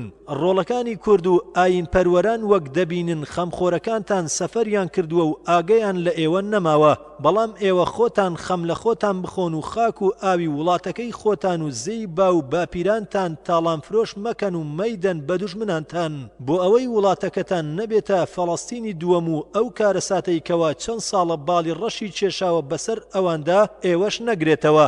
دەی ئێوەش مەرد بن و ئایندەی خۆتان و نەوەکانتان مەکەن بە نەهامەتی و هەرزان فرۆشی مەکەن. پێتان دەڵێم کەوا سبەی ڕۆژ بەرپرسیارم بەرامبەر ئەڵڵا و نەوەکانتان. دواباسمان وەڵام دانەوە بۆ قسەکەی نیعمەتوڵڵای جەزائیری. مسلمانان و خۆشەویستان و خوێنەران و گوێگرانی بەڕێز، وەک بەڵێنمان پێدان دواباسمان دەکەین بۆ وەڵام دانەوەی ئەو قسەی جەزائیری کەوا وتی ئێمە کۆنابینەوە لەگەڵ ئەواندا لەسەر خوایەک و پێغەمبەرێک و ئیمامێک، لەبەر ئەوەی ئەوان دەڵێن پەروەردیگاریان ئەو زاتەیە کە موحەممەد صلى الله عليه وسلم پێغەمبەریەتی و خەلیفەکەی ئەبوو بەکرە. ئێمەش وا بەم خوایە و بەو پێغەمبەرە ناڵین، بەڵکو دەڵێن لە ڕاستیدا ئەو خوایەی کە خەلیفەی پێغەمبەرەکەی ئەبوو بەکرە خوای ئێمە نییە و ئەو پێغەمبەرەش پێغەمبەری ئێمە نییە. الأنوار العلمانية برجدو لاپەڕا 279. مسلمانان بە جوانی سەرنج بدەن و هۆشتان لێم بێت بۆ ئەوەی بە هەڵەدا نەچیت و لێم حاڵی بیت وەک باسمان کرد لە بڕگە و باسەکانی پێشودا. ئێستاش من وەڵامی ئەم بۆ چوونانەیان دەدەمەوە و خۆم و ئەو کەسەی کەوا دەڵێت من سونیم لەوان زیادەکەمەوە. یەک، وەک باسم کرد و زانیمان بە بەڵگە و سەرچاوەکانی خۆیان ئەوان بۆ چوونیان وایە کەوا خوا سیفەتی بەدائی هەیە و دەڵێن خوا شتێک تا ڕوونەدات نایزانێ، یاخود لە بۆ چوونی خۆی پەشیمان دەبێتەوە و لە دوای ڕوودانی شتەکە ئەوجا ئەو چاچی و خراپی شتەکەی بۆ دەردەکەوێت. من دەڵێم ئەو خوایە خوای ئێمە نییە، چونکە ئەو خوایەی کە ئێمە باوەڕمان پێی هێناوە خاوەنی هەموو سیفەتێکی کامڵە و لە هەموو جۆرە کەم و کوڕیەک بەدوورە و زانستی ئەوەڵ و ئاخیری لایە و پێش دروستکردنی ئەرز و ئاسمان سەرنجامی شتەکانی بەتەواوی و بێنەقوسانی دەزانێت و بە زانستی خۆی نەئیجباری دیاری کردووە، کەواتە خوای ئەوان مێژوو نووسە و خوای ئێمە زانایە. هەروەکو ئەڵڵا سوبحانە وتەعالە لە سوورەتی ئەشوڕا ئایەتی 11 دەفەرمێ فاطر السماوات والأرض جعل لكم من أنفسكم أزواجا ومن الأنعام أزواجا يذرأكم فيه ليس كمثله شيء وهو السميع البصير. دوم، ئەوان دەڵێن قورئان دەستکاری کراوە یان نەقوستانە یا جیاوازە لەم قورئانە. من دەڵێم قورئانی ئێمە تەنانەت یەک وشەی نەقوستان و دەستکاری کراو نییە و چۆن لە لەوح المەحفوظەوە هاتۆتە خوار ئێستاش هەروەهایە و تا ئەو ڕۆژەی خوا خۆی دەیباتەوە لە هەموو دەستێکی دوژمنان دەیپارێزێت، وەک خوای گەورە بڕیاری داوە لە سوورەتی الحەجر ئایەتی 9 دەفەرموێت إنا نحن نزلنا الذكر وإنا له لحافظون. کەواتە قورئانی ئێمە و ئەوان یەک نییە و ئێمە باوەڕمان بەو قورئانەی ئەوان نییە و یەک وشەشی لای ئێمە قبول ناکرێت بە تەفسیری ئەوان. سەیەم، ئەوان دەڵێن پێغەمبەری ئێمە ئەو پێغەمبەرەیە کەوا غیرەتی بەرامبەر خێزانەکەی خۆی نەبووە و گەوادی قبول کردووە و خیانەتی لەگەلەکەی کردووە و حەقی شاردۆتەوە. من دەڵێم ئەو پێغەمبەرە پێغەمبەری ئێمە نییە، چونکە غیرەتی بەرامبەر خاو خێزانی خۆی نەبووە، بەڵکو پێغەمبەری ئێمە ئەو پێغەمبەرەیە صلى الله عليه وسلم کەوا لەسەر ناموسی مسلمانێک لە شاری مەدینەدا 70 جوولەکەی کوشت. چوارەم، ئەوان دەڵێن ئیمامەت ڕوکنێکە لە ڕوکنەکانی ئیسلام و ئیمان و ئیسلام بەبێ ئەو دانامەزرێت و لە شەهادە بەرزترە و هەر کەس باوەڕی پێی نەبێت خوێن و ناموس و ماڵی حەڵاڵە و کافر و زەندیقا. من دەڵێم ڕوکنەکانی ئیسلام 5 و شەهادە سەرەتایانە و ئەو ئیمامەتەی ئەوان دەیڵێن نەک پایەکیش نییە بەڵکو تۆزی قەدی پایەکانیش نییە و ئەو کەسەشی ئیمامەت بە شێوەی ئەوان حیساب بکات ئەوە ئەو کەسە کافر و زەندیقە و نەفەرز نەسونەتی لێوەرناگیرێت لە ڕۆژی قیامەتە، چونکە ئەوان دەڵێن ئیمامەت لە شەهادە پیرۆستر و ئیمامیش لە پێغەمبەرایەتی چاکترە. پێنجەم ئەوان دەڵێن تەوقیە لە هەموو کردەوەکان بە نرخترە و وازهێنان لی وەک وازهێنانە لە نوێژ و چاکترین کەس ئەو کەسەیە کەوا زیاتر کار بە تەوقیە بکات و هەر کەس تەوقیەی نەبێ ئیمانیشی نییە. من دەڵێم ئەم تەوقیەی ئەوان باسی دەکەن و پێناسەی دەکەن و ئاوا بە گرنگی دەگرن جگە لە ترسنۆچی و دووڕوویی و بێدینی هیچێکی تر نییە. چونکە مسلمانی ڕاستەقینە ئەو کەسەیە کەوا دەرەوە و ناوەوەی وەکو یەک بێت. شەشەم ئەوان دەڵێن هاوڵانی دەوری پێغەمبەر صلی الله علیه وسلم جگە لە چەند کەسێکی کەم هەمویان هەڵگەڕاوە و کافرن و خیانەتیان لە بنەماڵەی پێغەمبەری خوا صلی الله علیه وسلم کردووە و نەفرەتیان لێ دەکەن و جنێویان پێدەدەن و نەفرەت و جنێودان پێیان با کارێکی پیرۆز دەزانن. من دەڵێم هەر کەس ڕقی لە هاوڵان بێتەوە و عیب و عاریان بۆ خەڵکی باز بکات و لە قەدریان کەم بکاتەوە و بچووکترین بێ ئەدەبی بکات بەرامبەریان ئەوە ئەو کەسە یا نەزانە یا دووڕوە یا کافرە و لەمە بەدەر نییە چونکە ئەوان سەرچاوەی گەیاندنی پەیامەکەی خوان. ئەگەر بێت و ئەوان بەو شێوەیە بن کە ئەو نەفرەتیانە دەیڵێن ئەوە ئاینی ئیسلام گەڵندەڵترین ئاینە و پێغەمبەرەکەشی پێغەمبەرێکی بێحیکمەت و زانست بووە. پەنا دەگرین بە ئەڵڵا لەم وتە نابەجێیانە لەبەر ئەوەی ئاینێک گێنەرەکانی ئابەم شێوەیە بن نزیک بوونەوە لێی نەفامیە. بەداخەوە ئەمڕۆ لە ناو سوننەکانیشدا دیاردەی تەوقیە بەدی دەکرێت و دەبیسترێت بەڵام بە ناوانێکی ترەوە وەک گونجاندنی ئاین لەگەڵ زروفدا بە ناو فقهی سەردەم و زروف و حەڵالکردنی حرامەکان و تێکەڵبوون لەگەڵ هەموو کەسێکدا و نان و پڵاو خواردن و دەست لە ملانێکردنیان بە ناو زروف و زەمانە و مەسلەحەتەوە. لە کۆتاییدا دەڵێم ئێمە و ئەوان لە هیچ شتێکە بە یەک ناگەین و ئاینی ئێمە و ئەوان هیچ پەیوەندیەک نییە لە نێوانیاندا. ئێمە لای ئەوان کافرین و ئەوانیش لای ئێمە کافرن. خۆشەویستان ئەوەی کە باسمان کرد لەم نامیلکەیەدا کورتەیەک بوو لە بیر و باوەڕەکانی شیعەی 12 ئیمام و ڕافیضەکان. جار دەدەم و هاوار دەکەم پڕ بەدەمی خۆم و دەڵێم ئەی شوێن کەوتوانی پێغەمبەر محەممەد صلی الله علیه وسلم داواتان لێ دەکەم دوژمنانی دین و بیر و باوەڕتان بناسن و ئاگدار بن نەکەونە چاڵیانەوە. بۆ زیاتر ناسین و بیر و باوەڕی شیعەی 12 ئیمامی دەتوانن تەماشای ژیاننامەی پێشەوای باوەڕداران عەلی کوڕی ئەبوو تاڵیب بکەن. لاپەڕا 562 بۆ 730 دکتۆر عەلی محەممەد سەلابی. جا داواکارم لە خوای گەورە و مێرەبان ئەم نامیلکەیە بکاتە مایەی خێر و قورسکردنی تەرازووی چاکەی دایک و باوکم و سوود و قازانج بۆ خۆم و هەموو ئەو کەسانەی کەوا بڵاوی دەکەنەوە و دەیخوێندنەوە و دەیگوێزنەوە لە شوێنێکەوە بۆ شوێنێکی تر هەبێت و سوودمەندی بکات. برایان و خوشکانی خوێنەر داواتان لێ دەکەم خۆم و دایک و باوکم و خێزانەکەم و ئەو کەسانەی ماندوو بوون بەم نامیلکەیەوە بێبەش مەکەن لە نزای خێر و داوای لێخۆشبوون بۆ ئێمە و هەموو مردوانی مسلمانان بکەن لە پیاوان و ئافرەتان. داوا لە خوای پەروەردیگار دەکەم لێمان قبول بکات بە هیوای دوعای خێر. والسلام عليكم ورحمة الله وبركاته وآخر الدعوانا أن الحمد لله رب العالمين والصلاة والسلام على خاتم الأنبياء والمرسلين محمد وعلى آله وأصحابه ومن تبعهم بإحسان إلى يوم الدين. في ألف باوكي عائشة.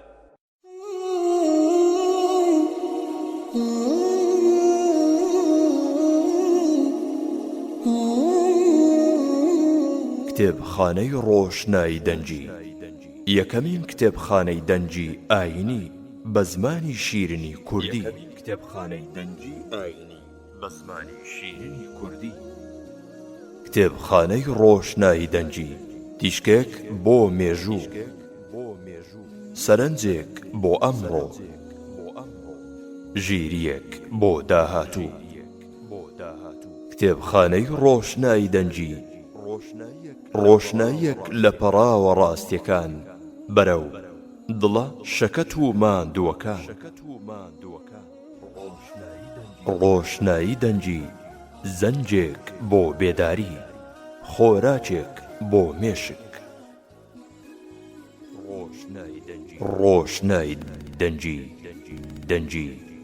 بۆ گەاندنی ڕەخنە و پێشنیارەکانتان بۆ دەستکەوتنی کتێبەکانی کتێبخانەی ڕۆشنایی دەنجی پەیوەندی بکەن بە ژمارە تەلەفۆنەکانی کۆڕک 0750 442 0872 زین 0782 442 0872 بەڕێوەبەری کتێبخانەی ڕۆشنایی دەنجی هاوکار محەممەد. ڕۆشنایی دەنجی 35/2017 بەرامبەر بە 4 ڕەمەضانی 1438 کۆچی